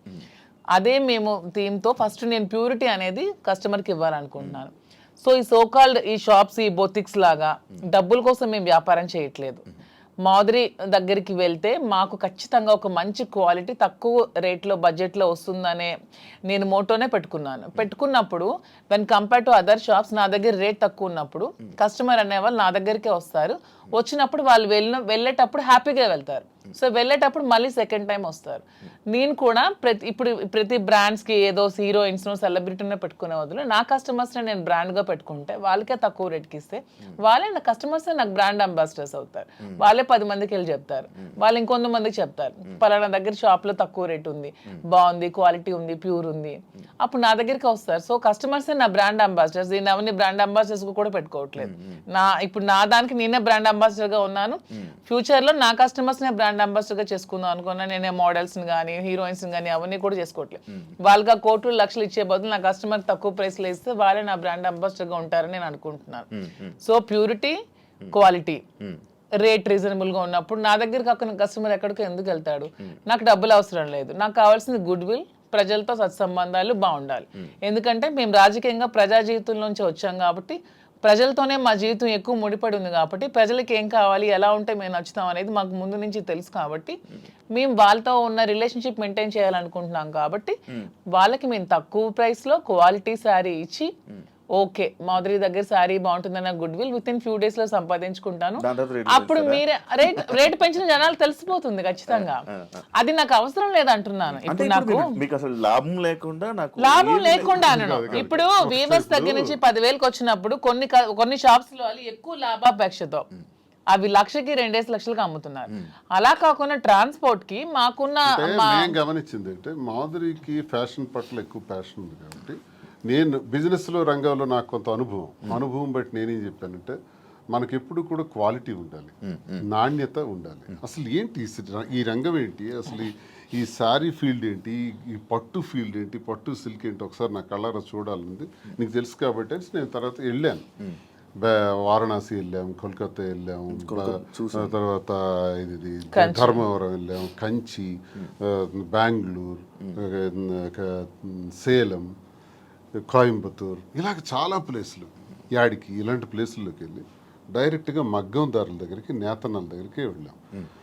నేతన్న పరిస్థితి మేము అక్కడ చూస్తే ఆయన కష్టపడి ఆ నేసే చీర, ఒక చీర నేయటానికంట నెల రోజులు కూడా పడుతుంది, 2 నెలలు పడుతుంది, కొన్ని చీరలు 15 రోజులు పడుతుంది. ఆ చీర ఇంత కష్టపడుతున్నావు కదా, నువ్వు ఎంత అన్నా సంపాదిస్తున్నావు, నీకు ఎంత ఇస్తున్నారంటే ఆయన చెప్పే లెక్కలు చూస్తే ఆయన కూలి కూడా ఆయనకి చాలట్లా, మళ్ళీ కూలి బ్రతికే. అంటే ఇక్కడ నేను అబ్జర్వ్ చేసింది అంటే ప్రజా జీవితం గడిపిన మాకు ఇంత కష్టపడి ఒక క్వాలిటీ శారీ 15 రోజులు కష్టపడి, ఆయన 24 రోజులు కష్టపడి చేస్తే ఆయనకు మిగిలింది కూల, అంతకన్నా పెద్దోడు కాడా? నెంబర్ 1. మరొకరు కూడా ఇక్కడ నష్టపోతున్నారు. ఆయన తయారు చేసినటువంటి ఆ శారీని ఉదాహరణకు ఒక 50,000కి అతనికి ఇచ్చి కొన్నారనుకోండి మధ్య దళారీలు, అది తెచ్చి హైదరాబాద్లో 3 లక్షలకు అమ్ముతున్నారు. మీకు తెలిసిన అంటే ఎన్ని రెట్లు ఎక్స్ట్రా అమ్మారు? 5-6 రెట్లు ఎక్స్ట్రా అమ్మేటప్పుడు నష్టపోయే మరో వ్యక్తి ఎవరంటే కస్టమర్. నేతన్న నష్టపోతున్నాడు, కస్టమర్ నష్టపోతున్నాడు. ఇది నేను గమనించింది. నేనేం చెప్పానంటే మనం లాభాపేక్షతో లాభాలు సంపాదించేయాలనుకుంటే 1,00,000 వ్యాపారాలు ఉంటాయి. నాకు తెలుసు చాలా వ్యాపారాలు ఉన్నాయి. ఇందులో నువ్వు ఇంట్రెస్ట్ చూపెడుతున్నావు కాబట్టి ఇందులో చెయ్యాలి అనుకుంటే నా తాలూకు ఉద్దేశం అంటే నాణ్యత, ప్రాధాన్యత. నాణ్యతే ప్రామాణికం. ఈ 2 మైండ్లో ఎప్పుడు పెట్టుకో. Quality is our predominance. ఈ 2 బ్రెయిన్లో పెట్టుకుని ఆ ఏదైతే నేతన్న దగ్గర తీసుకుంటున్నామో ఆ నేతన్నకి మనం ఆర్థికంగా సహకరించి మరికొంత వెసులుబాటునిచ్చి అతను ఆ నేసేటట్లు చేసి అవన్నీ కలెక్ట్ చేద్దామని చెప్పి ఇప్పుడు 4-5 నెలల్లో మొత్తం దేశం నలుమూల నుంచి కలెక్ట్ చేసి దాన్ని స్టోర్లో పెట్టేటప్పుడు దానికి జిఎస్టీలు, ట్రాన్స్పోర్ట్ ఛార్జెస్, ప్రాఫిట్స్, మెయింటెనెన్స్ అన్నీ వేసుకుంటే 50,000 రూపాయలు సారీని ఎంత కమ్మొచ్చు? 80,000కి అమ్మండి, 90,000కి అమ్మండి, లహాయిత 1,00,000కి అమ్మండి. 3 లక్షలు ఏంటండి? ఇది మోసం కదా కస్టమర్కి. మరి 3 లక్షలకు అమ్మిన లాభంలో కొంతైనా నేతనికి ఇస్తున్నావా? అది కూడా నష్టమే కదా నేతనికి. ఈ 2 ఆలోచించి ఈ 2 బ్యాలెన్స్ చేసి బిజినెస్ సక్సెస్ఫుల్గా రన్ అవ్వాలంటే వ్యాపారం పెట్టిన తర్వాత ఆ వ్యాపార యజమాని ఎవరన్నది జనానికి తెలుస్తుంది. వ్యాపారం పెట్టక ముందే మేమెవరమో జనానికి తెలుసు. కాబట్టి మా మీద ఒక ఎక్స్పెక్టేషన్ ఉంటుంది, ఒక నమ్మకంతో మా దగ్గరికి వచ్చేటప్పుడు ఆ కస్టమర్ ఆ కళ్ళల్లో నేను సరైన ప్రైస్ ఇచ్చాను అన్నటువంటి ఆనందాన్ని మేము చూడాలి. అరే నేను ఈ స్టోర్కి వచ్చి చాలా ఎక్కువ డబ్బులు ఇచ్చేసాననే బాధని ఎక్కడ ఏ కళ్ళల్లో కూడా మనం చూడకూడదు అన్నది మా ప్రధానమైనటువంటి ఉద్దేశం. నేతన్న దగ్గర నుంచి కస్టమర్కి మధ్యలో బాధ్యత వహిస్తూ రీజనబుల్ ప్రైస్, సరసమైన ధర ఇవ్వాలన్న దానితో ఇది ప్రారంభించి ఒక 6 బ్రాంచెస్, తర్వాత విజయవాడ, విశాఖపట్నం, రాజమండ్రి, కాకినాడ, బెంగళూరు కూడా అనుకుంటున్నాం. ఇంక జ్యువెలరీ కూడా స్టార్ట్ చేద్దామని ప్లాన్ చేస్తున్నాం. ఒక మంచి ఆలోచనతో దువ్వాడ శ్రీనివాస్ చీరలు అమ్ముతున్నాడా, దువ్వాడ శ్రీనివాస్ ఇలా అయిపోయాడా, అలాగే ఎవరైనా ప్రచారాలు చేసుకుంటే దువ్వాడ శ్రీనివాస్ రాజకీయం వదిలేడు, పదునైనటువంటి భాష వదలడు, తూర్పార పడ్డానికి ఎంత తోడైనా సరే ఆగే ప్రసక్తే లేదు, ప్రశ్నిస్తాడు. దువ్వాడ శ్రీనివాస్ రాజకీయం అనే గ్రౌండ్ ఫీల్డ్ వదిలేడు. దయచేసి ఆ భ్రమల నుంచి బయటపడమని వాళ్ళకి నేను సవాల్ చేస్తున్నాను. వ్యాపారం చేయాలని మాధురికి సహకారంగా పూర్తిగా ఉంటాను. తాను చేసే ఈ పట్టు సిల్క్స్లో ఈ స్టోర్స్ని బాగా డెవలప్ చేసే విధంగా, దాంతోపాటు యాడింగ్ జ్యువెలరీ కూడా విమెన్కి కావాల్సిన వాటి పైన ఆమెకి జ్యువెలరీలో కూడా బాగా నాలెడ్జ్ ఉంది కాబట్టి అవి కూడా పెట్టి అవి కూడా సరసమైన ధరలకి ఇచ్చే విధంగా మేము చేస్తామే తప్ప లాభాపేక్ష కోసం ఏదో అలా తప్పుడు పద్ధతుల్లో లాభం సంపాదించాలనే ఉద్దేశం కదా. అలా అనుకుంటే చాలా వ్యాపారాలు ఉన్నాయి. మా ఉద్దేశం అందుకే కాంచీపురం ఒకుళా సిల్క్స్ అని కూడా పేరు పెట్టాం. ఒకుళామాత పేరు. ఒకుళామాత అంటే వెంకటేశ్వర స్వామి తల్లి. దీనికి హిస్టరీ కూడా మేము దానికి కనెక్ట్ అయినాం. ఎందుకు కనెక్ట్ అయ్యంటే వెంకటేశ్వర స్వామి పేరు పెట్టచ్చు. నేను వెంకటేశ్వర స్వామి భక్తులు, మేము స్వామి భక్తులుగా స్వామి వారి తల్లి పేరు ఒకుళామాత పెడదామని. ఎందుకంటే ఒక చిన్న స్టోరీ ఉంది. ఒకుళామాత ద్వాపర యుగం ముందు యశోదాదేవిగా కృష్ణుడికి తల్లిగా పుట్టారు. మరి కృష్ణుడికి ఆ యుగధర్మం ప్రకారం, ఆ అవతారం తాలూకా పద్ధతి ప్రకారం ఆయనకి చాలా వివాహాలు జరిగాయి.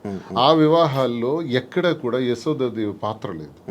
అప్పుడు ఆమెకు కోరిక ఉంటుంది, నా కొడుక్కి నేను పెళ్లి చేయలేకపోయానని. అది విష్ణువుకి తెలియజేస్తే విష్ణువు చెప్తారు, అమ్మా ఈ జన్మలో నీకు అది సాధ్యపడలేదు, కలియుగాంతంలో నువ్వు నాకు వివాహం చేస్తావు దగ్గరుండే అని మాటిస్తారు. ఆ మాట ప్రకారమే కలియుగాంతంలో ఆమె ఈ 7 కొండల్లోనే పుట్టి అక్కడే నివసిస్తూ ఓ కుటీరంలో ఉండగా కొన్ని కారణాల వల్ల వైకుంఠం నుంచి ఆ కొండపైనకి రావటం జరుగుతుంది వెంకటేశ్వర స్వామి. అప్పుడు నిరాడంబరుడుగా వచ్చి ఆ కుటీరానికి చేరినప్పుడు ఆమె చూస్తారు. నువ్వెవరు బాబు అని అడిగితే ఆయన సమాధానం చెప్పారు. నీ ఊరు అంటే అన్ని ఊళ్ళు నావే, నీ పేరు అంటే అన్ని పేర్లు నావే అని చెప్తారు. అప్పుడు ఉకళాదేవి ఉకళామాతగా కదా జన్మించారు. నీ పేరు శ్రీనివాసుడు అని పేరు పెడతాను, ఇక నుంచి నేను శ్రీనివాసుడు అని పిలుస్తాను అంటే వెంకటేశ్వర స్వామికి శ్రీనివాసుడు అని పేరు పెట్టింది ఉకళామాత. అక్కడి నుంచి అప్పుడు చెప్తారు ఆయన ఎవరన్నది ఆమెకు అర్థమవుతుంది. అమ్మా, గత జన్మలో నీకు ఇచ్చిన మాట ప్రకారం నేను వచ్చాను, ఆకాశరాజు కుమార్తె పద్మావతికి ఇచ్చి నా వివాహ ఏర్పాట్లు నువ్వే దగ్గరుండి చెయ్యని చెప్తారు. అప్పుడు తల్లిగా ఆకాశరాజు దగ్గరికి వెళ్ళి పద్మావతితో మాట్లాడి శ్రీనివాసుడికి ఇచ్చి వివాహం చేసే దానిలో వివాహ వేడుకలు ఎంత బ్రహ్మాండంగా చేస్తారంటే ఉకళామాత. పెళ్లి కూతురు ఎలా ఉండాలి, పెళ్లి కొడుకు వెంకటేశ్వర స్వామి సాక్షాత్ ఎలా ఉండాలి, పెళ్లికి డబ్బులు కావాలి, ప్రతి పెళ్లికి అప్పు అవుతుంది, అందుకే ఆ అప్పు కోసం కుబేరుడి దగ్గర అప్పు తెచ్చి పెళ్లి చేయటం, ఆ అప్పే ఇప్పటి వరకు వెంకటేశ్వర స్వామి వడ్డీ కాసులు వాడిగా తీర్చుతుంటారు. సో మేమెందుకు కనెక్ట్ అయినామంటే సాంప్రదాయాలకు నెలవైన, పెళ్లిళ్లకు నెలవైన, మంచి హస్తవాసి కలిగిన ఆ వెంకటేశ్వర స్వామి వారి తల్లి ఉకళామాత పేరుని కాంచీపురం పట్టు సిల్క్స్ కి నెలవైన ఆ ప్రాంతాన్ని కంచి కామాక్షిదేవి ఆశీస్సులతో కాంచీపురం ఉకళ సిల్క్స్ అని పేరు పెట్టి ఈ పట్టు చీరలు ఏదైతే మేము అమ్ముతామో సాంప్రదాయాలకు నెలవైన అమ్మవారి ఆశీస్సులతో ప్రతి ఒక్కరి చేతికి తాకాలని, వారి పాదాలని, వెంకటేశ్వర స్వామి విగ్రహం కూడా అక్కడ పెడుతున్నాం, ఉకళామాత విగ్రహం కూడా ఉంటాయి, వారి పాదాలకు తాకి ఆ వస్త్రాలను అందరికీ అందజేయాలనే ఉద్దేశంతో కాంచీపురం ఉకళ సిల్క్స్ అని పేరు పెట్టాం. అందుకు మీకు స్టోరీ తెలియజేస్తాను. ఇది ఒక దీని మీద ఇంత ఎక్సర్సైజ్ చేసామని చెప్పడానికి మీకు నేను తెలియజేస్తాను. ఇంత కష్టపడి ఇంత ఎక్సర్సైజ్ చేసి లాభాపేక్ష కోసం చేసింది కాదు, ఒక గుడ్ విల్ పెంచుకోవటానికి, మరింత సేవలు వ్యాపార రంగం ద్వారా కూడా అందించడానికి ప్రజలకు ఇది మేము చేస్తున్నాం. మీ యూట్యూబ్ ఛానల్ ఎలా నడుస్తుంది? బాగా నడుస్తుంది? లేదండి, షాప్ గోల్లో పడి యూట్యూబ్ ఆపేసాను, చాలా రోజులు అయింది. స్టార్టింగ్ లో మీ యూట్యూబ్ ఛానల్ కి ఎంతో తక్కువ మంది ఫాలోవర్స్ ఉండేవాళ్ళు, అలాగే ఈ మధ్య ఈ ఇష్యూ అయిన తర్వాత మంచి సబ్స్క్రైబర్ తో, మంచి వ్యూవర్షిప్ తో, అదే చాలా లక్షల్లో సబ్స్క్రైబర్, మంచి వ్యూవర్షిప్ తో వెళ్ళింది, మంచి సక్సెస్ అయినట్టుంది యూట్యూబ్ అంతా. రెవెన్యూ పరంగా వచ్చింది నాకు. స్టార్ట్ చేసిన 1 month లోనే 2 lakhs అంత వచ్చింది యూట్యూబ్ లో. ఆ పిల్లలే తీసుకుంటున్నారు, వీడియోస్ పెడతారు కదా వాళ్ళే. తర్వాత మరి గ్యాప్ వచ్చింది, నేను షాప్ హడావుడిలో పడి ఈ సారీ వీవింగ్ చేయించడం, వీవర్స్ దగ్గర యూట్యూబ్ ఛానల్ వాళ్ళకి ఇచ్చారు, బట్ మీరు లోపల కనబడతారు అంతే. అంతే, నాకు లోపల డబ్బు రెవెన్యూ కోసం కాదు, నాకు పబ్లిక్ తో ఇంటరాక్షన్ కావాలి, పీపుల్ నాకు దగ్గర అవ్వాలి. ఫేమింగ్ అంటే ఫేమ్, జనాల్లో ఫేమ్ అంటే ఒక అందరూ నన్ను గుర్తుపట్టాలి, ఈ ఫేమ్ పిచ్ ఉందా? ఎందుకు ఉండదు? మీకు లేదా? మీకు లేదా? నాకు తెలియకుండా నాకు వచ్చింది కాదు, అడుగుతున్నా. ఫేమ్ ఎవరికైనా ఉంటుంది, మనిషి లక్షణమే అది, ఎవరికైనా ఉంటుంది, ఎందుకు ఉండదు? మనం గొప్పగా ఉండాలి, ఫేమ్ రావాలి, అందరూ మనం గుర్తుపట్టాలి. సినిమాలో నటించాలని కోరికలు ఉన్నాయి? సినిమాలో నటించాలని కోరిక కూడా ఉంది నాకు, ట్రై చేస్తున్నా. లేదు, ఇంతవరకు ఎప్పుడు ట్రై చేయలేదు, చూద్దాం ఎప్పుడైనా. సినిమా మీ ఇద్దరేనా? అలానే కాదు, నాకు మంచి అంటే విలన్ క్యారెక్టర్లు చేయాలని ఉంది, మంచి విలన్ రోల్స్. అలా సీరియల్స్ చూస్తారా? లేదు, సీరియల్స్ అలవాట్లేదు నేను ఎంతవరకు ఎప్పుడు ఒక సీరియల్ కూడా చూడలేదు. మీకు పంపిస్తారా సినిమా యాక్టింగ్ ఇంట్రెస్ట్? నాకు సినిమా తీసాం కదా ఇద్దరు, వాలంటీర్ అని ఒక సినిమా తీసి రిలీజ్ చేసాం. ఓకే ఓకే, నాకు ఇంట్రెస్ట్ ఫీల్డ్, ఎందుకంటే చేయడానికి తప్పే ఉంది, అవన్నీ హాబీస్, అవి ఇంట్రెస్ట్స్, తప్పే లేదు. సార్ ఇది ఈ బొట్టు ఎందుకు సార్ ఇలా పెడతారు? ఇంత ఇది అమ్మవారి బొట్టు. ఓకే, అంటే మిమ్మల్ని ఎప్పుడు ఫ్రేమ్లో చూసినా బొట్టు అలా ఉంటూనే ఉంటుంది.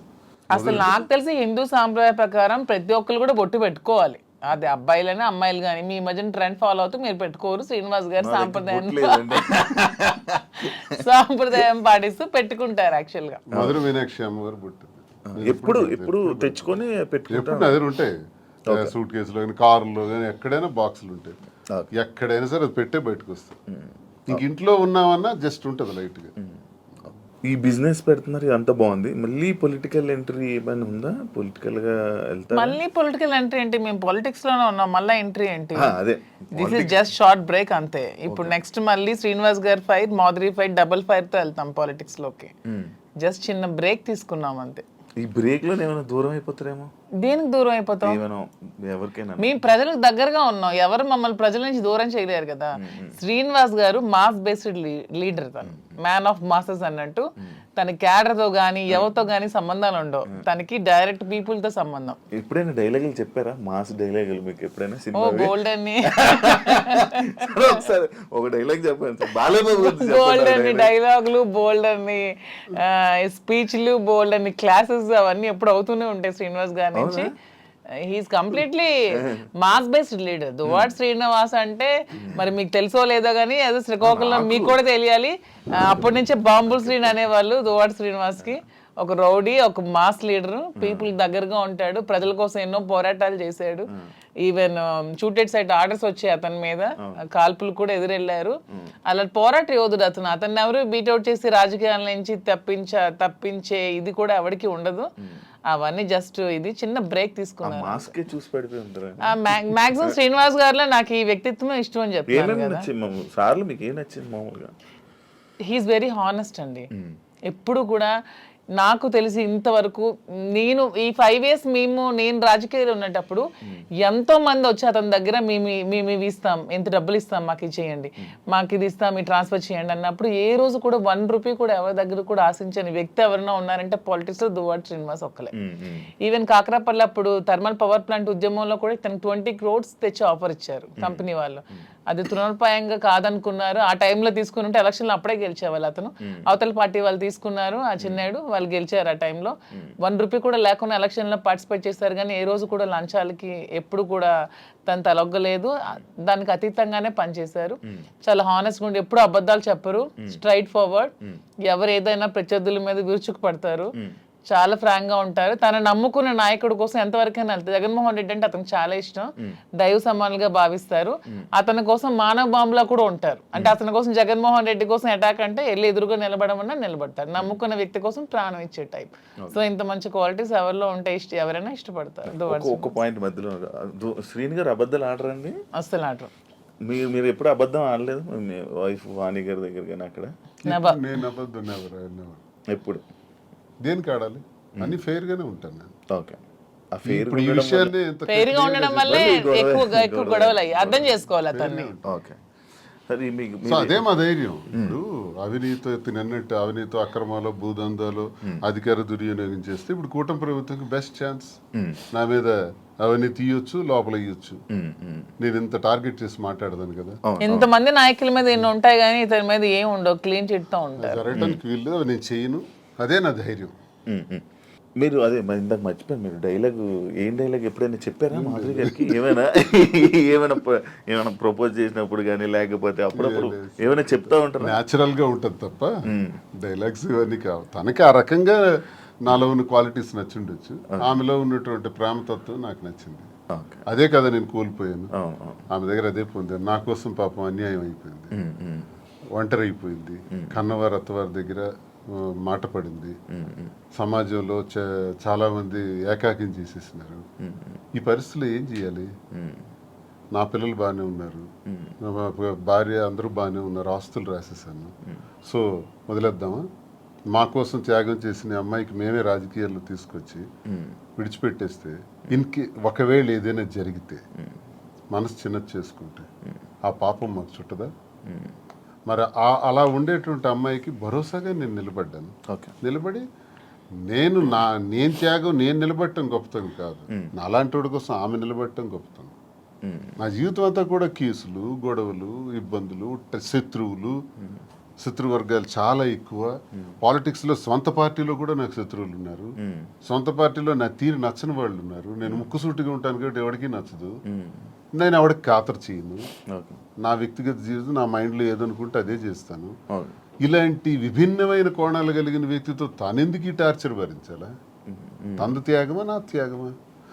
ఇన్ని బాధల మధ్య నేను భరోసాగా ఉండి మేము కలవాల్సిన పరిస్థితి వచ్చిందే తప్ప మేమేదో సమాజానికి చేసింది ఏదో ఇలా ఉండొచ్చా, ఇలా చెయ్యొచ్చా, ఇలా మీకే ప్రశ్నించబడిన వాళ్ళు చాలా మంది అనొచ్చు, ఏం సందేశం ఇస్తాడు, ఇవన్నీ అంటే ఇది మా పరిస్థితి. అన్ని ఎక్స్ప్లెయిన్ చేసాం. బాగుంది, దయచేసి విమర్శించేవాడు కూడా మీరు చాలా సందేశాలు మీవి తీస్తే బోల్డ్ ఉంటాయి. ఓకే. ఇప్పుడు మీ 2 పిల్లల్ని, మీ 3 పిల్లల్ని మేమే చూసుకుంటాం అది అన్నారు. కానీ వాళ్ళు యాక్సెప్ట్ చేస్తారా మీ దగ్గర మా ధర్మం చేస్తున్నారా? మా ధర్మం మాది. ఇప్పుడు చేసినా చేయకపోయినా వాళ్ళ పిల్లలు ఆల్రెడీ సెటిల్డ్ అండి. ఒక అమ్మాయి, ఇద్దరు అమ్మాయిలు డాక్టర్లు అయిపోయారు. ఒక అమ్మాయికి ఆల్రెడీ మ్యారేజ్ చేస్తారు, ఇంకో అమ్మాయికి మ్యారేజ్ ఉంది. అది కూడా వాణి గారు డబ్బులు అడిగారు, అది కూడా తను ఒప్పుకున్నారు. మ్యారేజ్ చేయడానికి మేము ఫైనాన్షియల్ గా ఇస్తామని చెప్పి అది కూడా ఒప్పుకున్నారు. దాని కూడా నాకు ఏ విధమైన ప్రాబ్లం కూడా లేదు. ఇప్పుడు అందరూ అనుకుంటూ ఉంటారు మాధురి నాశనం చేసింది, మాధురి ఇచ్చేసింది, వచ్చేసింది అని. ఇక్కడ నాశనం అయిపోయింది, కోల్పోయింది ఎవరు? నేను, నా పిల్లలు. ఈ హోల్ చాప్టర్ లో నేను ఇంతవరకు ఎప్పుడు ఎవరి దగ్గర అనలేదు, కానీ మీ ఐ డ్రీమ్, నా పిల్లలు కోల్పోయారు కదా లైఫ్ ని. నా పిల్లలు అనాథలు అయిపోలేదా? నా పిల్లలు సమాజంలో ప్రాబ్లమ్స్ ఎదుర్కోరా? Vani already 58 years old, 60 years women. తనకి అన్ని సెటిల్ అయిపోయింది, ఫైనాన్షియల్ గా వెల్ సెటిల్డ్ అయిపోయింది. పిల్లలిద్దరిని పెళ్లిళ్ళు చేసుకుంది, పిల్లలిద్దరు డాక్టర్లు అయిపోయారు. నా పిల్లలు ఇంకా చిన్న 5 years 7 years పిల్లలే.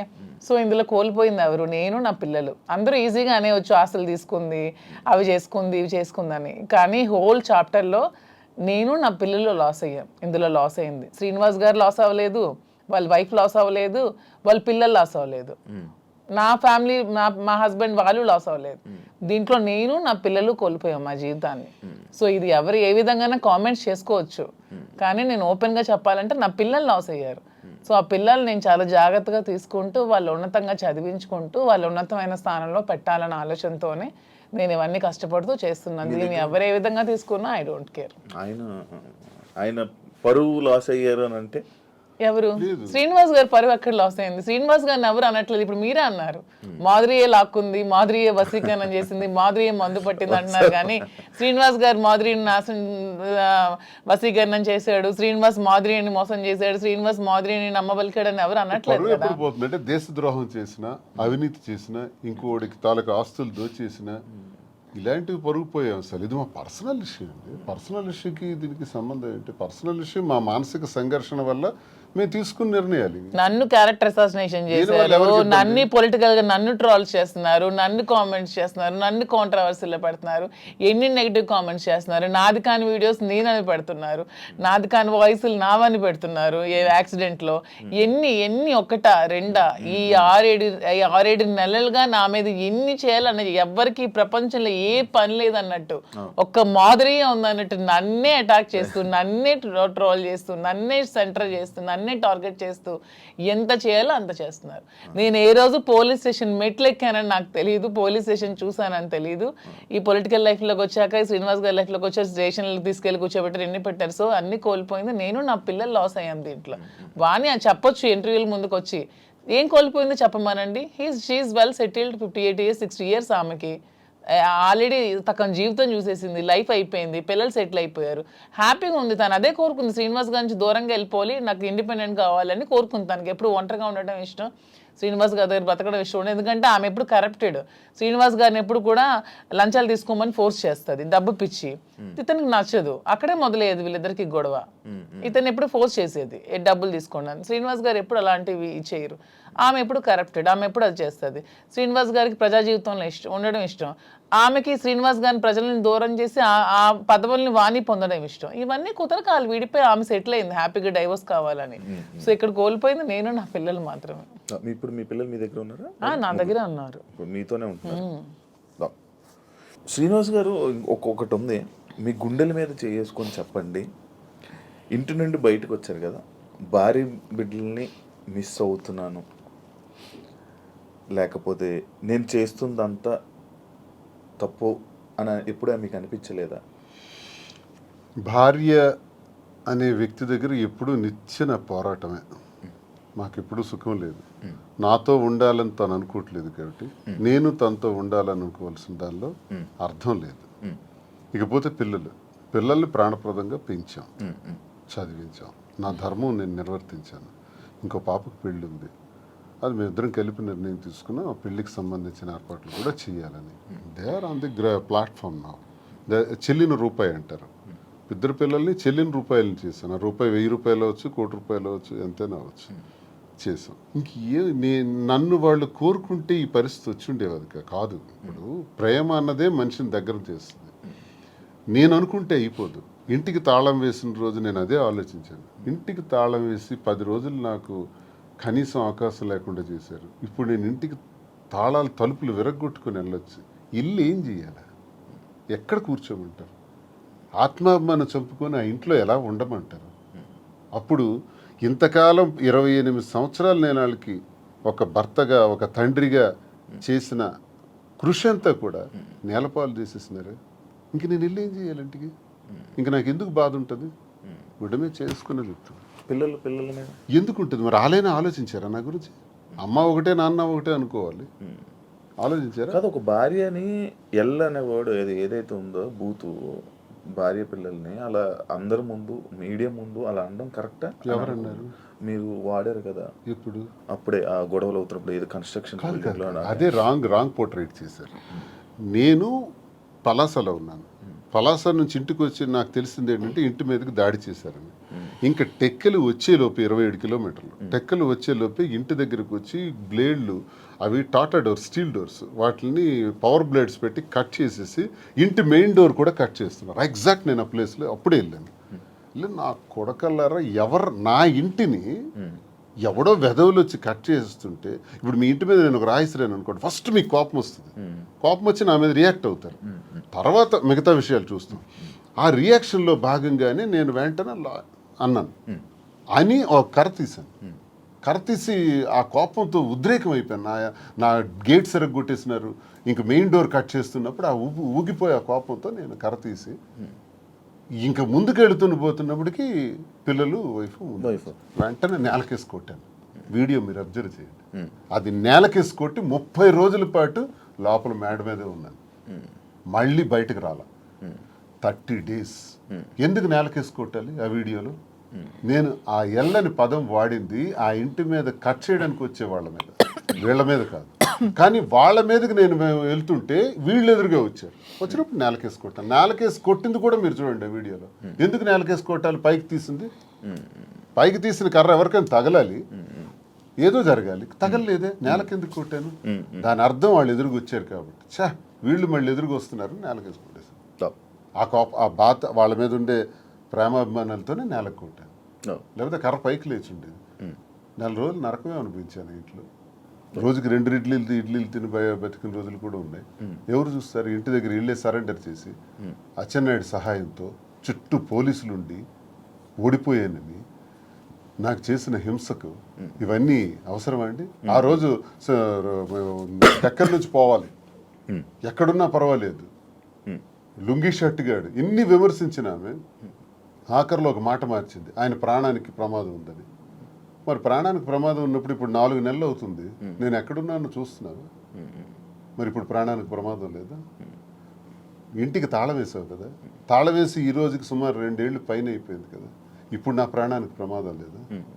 ఈ సడన్గా వచ్చిన వాక్కులే. మరి అంతకుముందు టెక్కల నుంచే పోవాలన్నావు, ఉండకూడదన్నావు. అసలు పరిష్కార మార్గం ఇదా?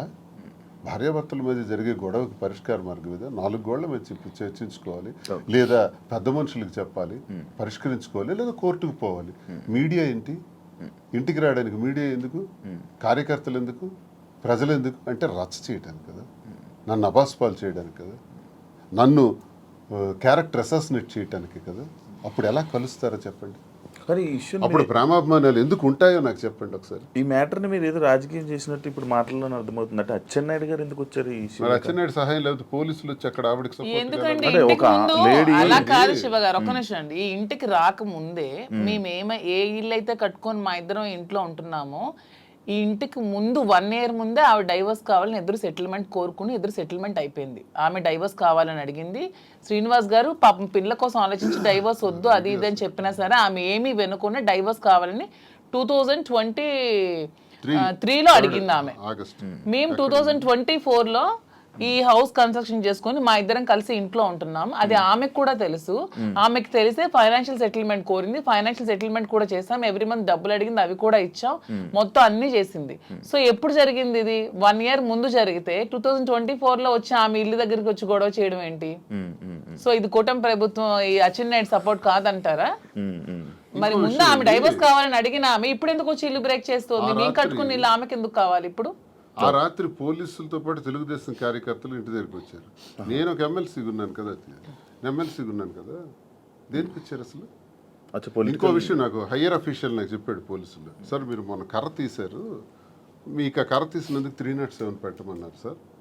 307 పెట్టి చేయమన్నారు. మేము ఎలా చేస్తాం, 307 పెట్టలేము. 307 పెట్టాలంటే వూండ్ ఉండాలి, గాయం లేదు.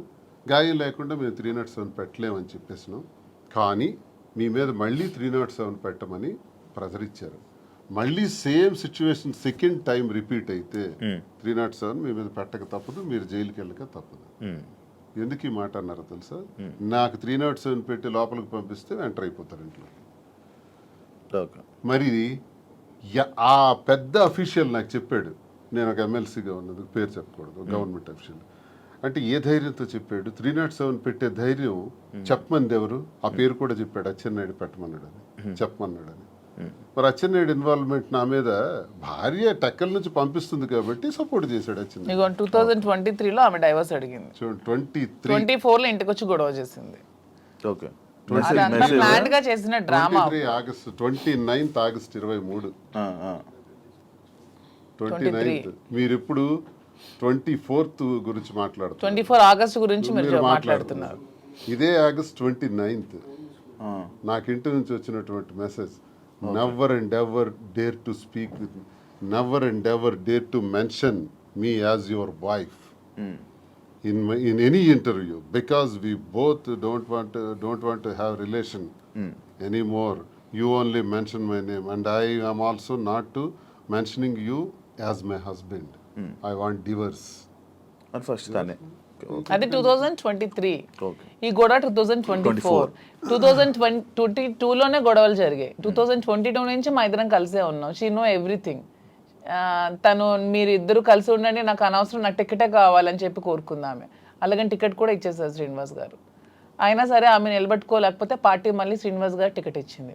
సో మా రాష్ట్ర ప్రజల దౌర్భాగ్యం, వాళ్ళ కర్మ చేసుకొని జగన్ చెప్పండి అని అంటే గుర్తు అనుకుంది కాబట్టి ఇవన్నీ జరిగాయి అంటున్నాను. లేకపోతే మా మధ్య ఇవన్నీ ఉండేవి కావు. చెప్తున్నాను, ఆమె చేసిన దానికి ఇవన్నీ జరిగాయి. కానీ ఆమె ఏదో ఏడుస్తూ ఉంటే నమ్మేస్తున్నారు జనాలు. వాణి ఏదో నష్టపోయింది అనుకుంటే, వాణి షీఈస్ వెరీ వెరీ హ్యాపీ.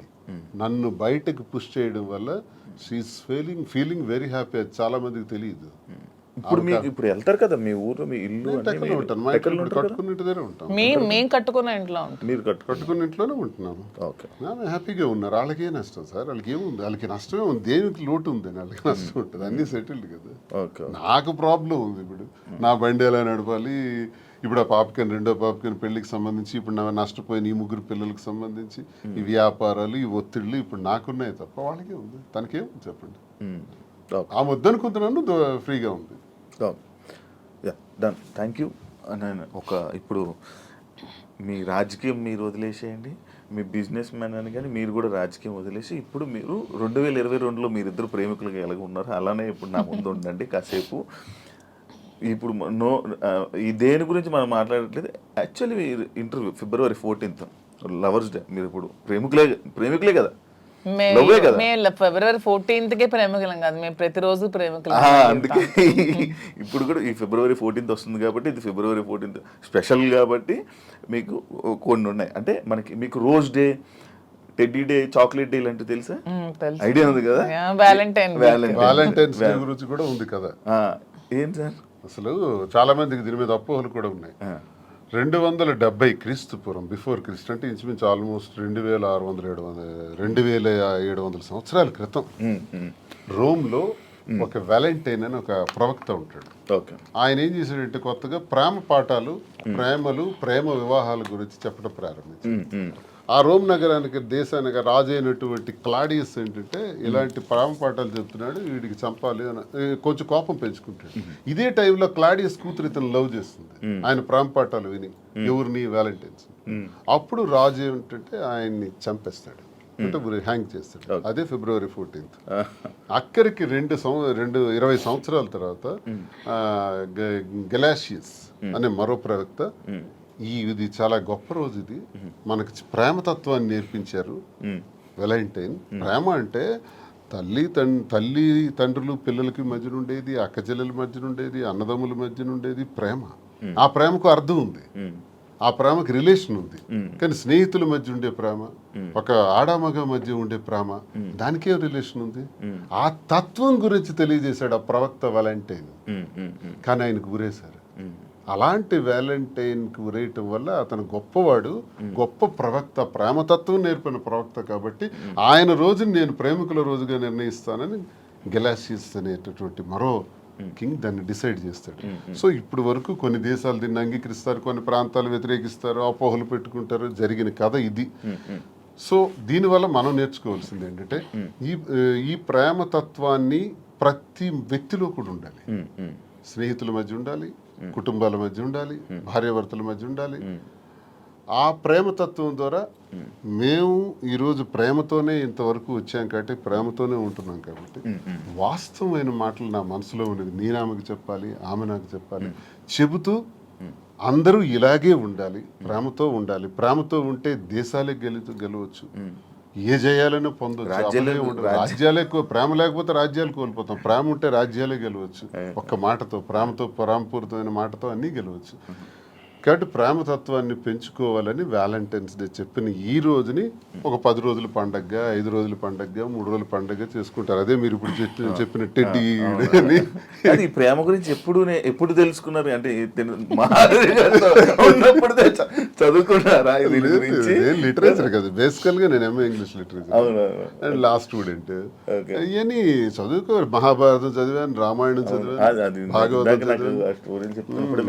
అవన్నీ నేను చదువుకున్నాను. అంటే అచ్చ తెలుగులో, నేనేం పండితులు కాదు, సాంస్క్రిట్ అవన్నీ నాకు రాగా అచ్చ తెలుగులో నేర్చుకున్నాను, అర్థం తెలుసు. ఓకే, ఈ ప్రేమ గురించి కూడా అలాగే తెలిసింది. కానీ మాధురి గారి గురించి స్పెషల్ గా ఏంటి మా ప్రేమ అని చెప్పి ఏమైనా చదవడం? అంటే దీని గురించి నేను చెప్పేది వ్యాలంటైన్స్ డే సందర్భంగా ప్రేమతత్వం గురించి అర్థం ఏంటో నేను చదివింది, నేను అర్థం చేసుకుంది, నా చిన్న బ్రెయిన్ కి అర్థమయ్యేది మీకు తెలియజేశాను. మీరే మీ ప్రేమ గురించి మీరు ఎలా వర్ణించాలనుకుంటున్నారు? అంటే శ్రీనివాస్ గారి మీద నాకున్న ప్రేమ గురించి మా ప్రేమ వర్ణించడానికి మాటలు సరే.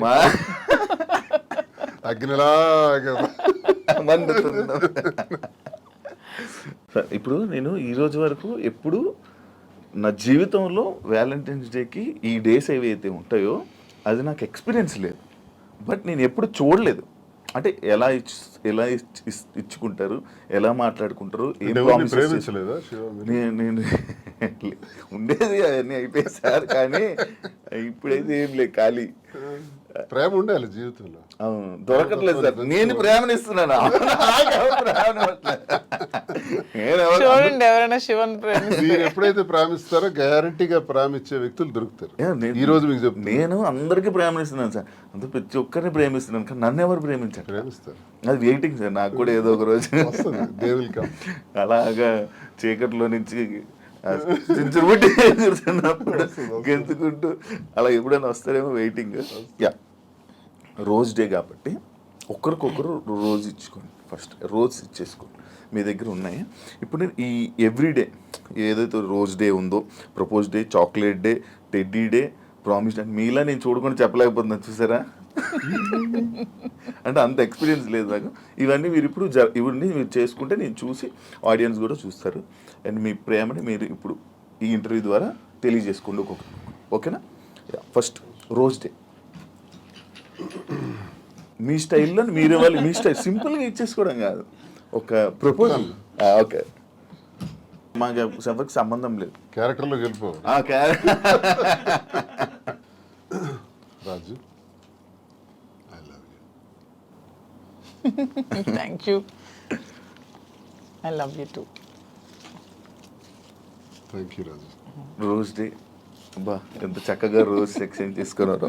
ప్రపోజ్ చేయండి మంచిగా. నాకు అది కాదు, ఐ లవ్ యూ కాకుండా ఏమైనా చెప్పాలనుకుంటున్నది ఏమైనా ఉందా? ప్రపోజ్ డే రాజా, ప్రేమ అంటే ఒకరికొకరు సుఖంలో సంతోషంలో ఉండడం కాదు, కష్టంలో ఉండడమే అసలైన ప్రేమ అని మా ఇద్దరం చాలామందికి నిరూపించుకున్నాం. సో ఈ ప్రేమ ఇలాగే లైఫ్ లాంగ్ కొనసాగాలని.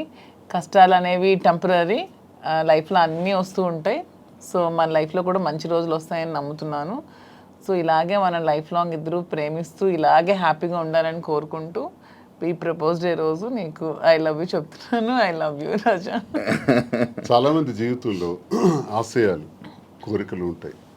అవి సాధించాలనుకునేటప్పుడు వచ్చే అవాంతరాల వల్ల అరే నాకు ఇది కాలేదే, నేను అనుకున్నది జరగలేదని వెంటనే ఒక రకమైన డిప్రెషన్లోకి పోయి ఆత్మహత్యలకి, జీవితాలు త్యజించడానికి రెడీ అవుతున్న వాళ్ళ గురించి నేనేం చెప్తున్నానంటే ఈరోజు ప్రేమతో ఏదైనా సాధించవచ్చు, ఎటువంటి విజయాలైనా సాధించవచ్చు. మేమిద్దరం ఇన్ని కష్టాల మధ్య, మాది ఆత్మహత్యా సదృశ్యమే, సామాన్యమైన విషయం కాదు. కానీ ఎన్ని కష్టాల మధ్య, ఎన్ని హడిల్స్ మధ్య, ఇన్ని ఇష్యూస్ మధ్య ఎదుర్కొంటూ సమాజంలో మళ్ళీ నిలదొక్కుంటూ నిలబడగలుగుతున్నామంటే ప్రేమే కారణం. మన ఇద్దరి తాలూకా ఈ స్నేహం, ఈ ప్రేమ శాశ్వతం. సూపర్. చాక్లెట్ డే అన్ని డేస్ మీతో ఇప్పుడే ఇప్పుడు ఎక్స్పీరియన్స్ అవ్వలేదు కదా మీరు కూడా ఎప్పుడు? యా, చాక్లెట్ డే నాకు హార్ట్. ఇప్పుడు మీ ఇద్దరు ఆ చాక్లెట్ని ఓపెన్ చేసుకొని ఆ హార్ట్ అందులో ఒక చాక్లెట్ ఇద్దరు పంచుకొని షేర్ చేసుకొని ఒకరు నోరు ఒకరు తీప్ చేసుకోండి. వ్యాలంటైన్స్ డే సందర్భంగా ఈరోజు chocolate day. Very good. Hot.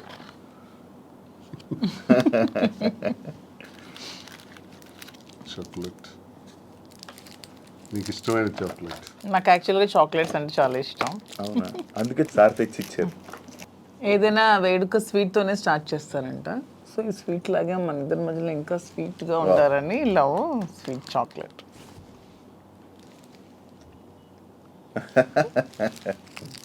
మన ఇంటర్వ్యూ ద్వారా మీకు అన్ని డేస్ అయిపోతున్నాయి. వ్యాలంటైన్ వీక్ అయిపోయింది. ఇప్పుడు టెడ్డీ డే. రాజు, వ్యాలంటైన్స్ డే సందర్భంగా ఈ టెడ్డీ బేర్ ఇది నీలాగే ఉంది, నీ మైండ్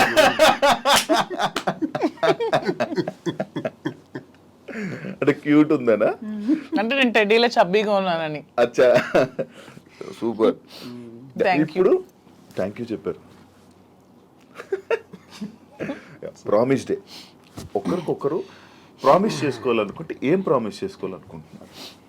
రాజు, నన్ను నమ్మి నా కోసం నిలబడినటువంటి నీకు నేను ఉన్నంత వరకు తోడుగా ఉంటాను, అండగా ఉంటాను. ఇది మాట. తప్పు. మీరు ఇది ఇప్పుడు చాలా మంది ప్రిడిక్షన్స్ అని ఎవరెవరో జ్యోతిష్య శాస్త్రులు అంటే ఎవరెవరో చెప్తున్నారు మన ఇద్దరం ఏదో కష్టాలు వస్తున్నాయని, వీళ్ళు త్వరలో విడిపోతారని, ఏవో మన ఇద్దరి మధ్యన ఊహాగానాలు. వాటికి అతీతంగా ఒకటే సమాధానం చెప్తున్నాను, జీవితాంతం నా ప్రాణం పోయేంత వరకు ఈ చేయి విడవనని ప్రామిస్ చేస్తాను. సూపర్. ఇప్పుడు అసలేం టాస్క్. ఒకసారి నిల్చుంటారా? Hug day. హగ్ చేసుకుని ఏం చెప్పుకోవాలనుకుంటే హగ్ చేసుకోండి. నాకు ఎంత స్ట్రెస్ ఉన్నా సరే, ఎవరికైనా సరే ఎంత స్ట్రెస్ ఉన్నా, మన లైఫ్లో ఒక రైట్ పర్సన్ ఉన్నప్పుడు అతన్ని హక్ చేసుకుంటే ఆ స్ట్రెస్ అంతా పోతుందని నేను నమ్ముతున్నాను. రాజా హక్ చేసుకున్నప్పుడు నాకు కూడా అలాగే స్ట్రెస్ అంతా పోతుంది. సరే, ఇప్పుడు కిస్ డే. మీరు కిస్ చేస్తూ చెప్పండి మీ stress. Okay, super. Last but not least లాగా వ్యాలంటైన్స్ డే ఏం చేసుకోవాలనుకుంటున్నారు? వ్యాలంటైన్స్ డే రోజు ప్రేమని ఇద్దరి మధ్య ఉండే ప్రేమకే చిహ్నం వ్యాలంటైన్స్. ప్రతి ఒక్కళ్ళు కూడా ప్రేమతత్వంతో ఉండాలని, సంతోషంగా ఉండాలని ఈ వ్యాలంటైన్స్ డే రోజు అందరికీ కూడా నేను కోరుకుంటూ హ్యాపీ వ్యాలంటైన్స్ డే. సూపర్. ఫైనల్గా ఆడియన్స్కి, తెలుగు ప్రేక్షకులకి ఏం చెప్పాలనుకుంటున్నారు? మీ బిజినెసెస్ గురించి కానీ, మీ లైఫ్ గురించి కానీ, మీ జర్నీ గురించి కానీ. మా జర్నీ కోసం అందరికీ తెలుసు, చాలా మంది నా జర్నీ కోసం తెలుసుకున్నారు, నన్ను కూడా ట్రస్ట్ చేశారు కాబట్టి నన్ను కలవాలని చాలా మంది తహతాలు ఆడుతున్నారు. చాలా మంది కూడా అక్క మీ ధైర్యం ఉండుంటే మీ లైఫ్లో చాలా బాగుండే వాళ్ళని చాలా కోల్పోయామని నాకు చాలా మంది డైరెక్ట్ మెసేజెస్ కూడా పెడుతున్నారు. చాలా మంది నన్ను కలవాలని, వాళ్ళ ప్రాబ్లమ్ షేర్ చేసుకోవాలని చెప్తున్నారు. నేను ఒకటే చెప్దాం అనుకుంటున్నాను, నిజంగా మనకు నమ్మి వచ్చిన వాళ్ళకి, ఇప్పుడు శ్రీనివాస్ గారు నన్ను నమ్మారు, నేను శ్రీనివాస్ గారిని నమ్మాను. సో ఎటువంటి కష్టాలు వచ్చినా, ఎటువంటి హడ్డల్స్ వచ్చినా ఇవన్నీ ఫేస్ చేస్తూ లైఫ్ లాంగ్ అలాగే కలిసి ప్రేమతో ఉండాలని నేనైతే అనుకుంటున్నాను. సో అలాగే మేము కూడా అలాగే ఉన్నాం. వ్యాలంటైన్స్ డే సందర్భంగా మాధురి కోరిక మేరకు ఈ ఫ్యాషన్ ఫీల్డ్లోకి ఎంటర్ అవుతున్నటువంటి సందర్భంగా ఆమె ప్రారంభిస్తున్నటువంటి కాంచీపురం ఒకుళ సిల్క్స్ ఈ వ్యాపారంలో అందరూ ఆశీర్వదించాలని, ప్రేమతో ఆమెను కోరినటువంటి కోరికకు నేను కూడా ప్రేమతో పూర్తిగా ఆమెకు సహకరిస్తున్నటువంటి ఈ వ్యాపారం ఉంది. ప్రతి ఒక్కరి ఆశీస్సులు సహకారం ఉండాలని, అందరూ ఆమెకు ఆశీర్వదించాలని, ఈ వ్యాపారం అందరు మనసులకు నచ్చే విధంగా, అందరు మన్ననలు పొందే విధంగా, కస్టమర్ తాలూకా సంతోషం ఒక బాధ్యతగా తీసుకొని తను చేస్తున్నటువంటి వ్యాపారానికి సహకరించాలని ప్రతి ఒక్కరికి మీ ద్వారా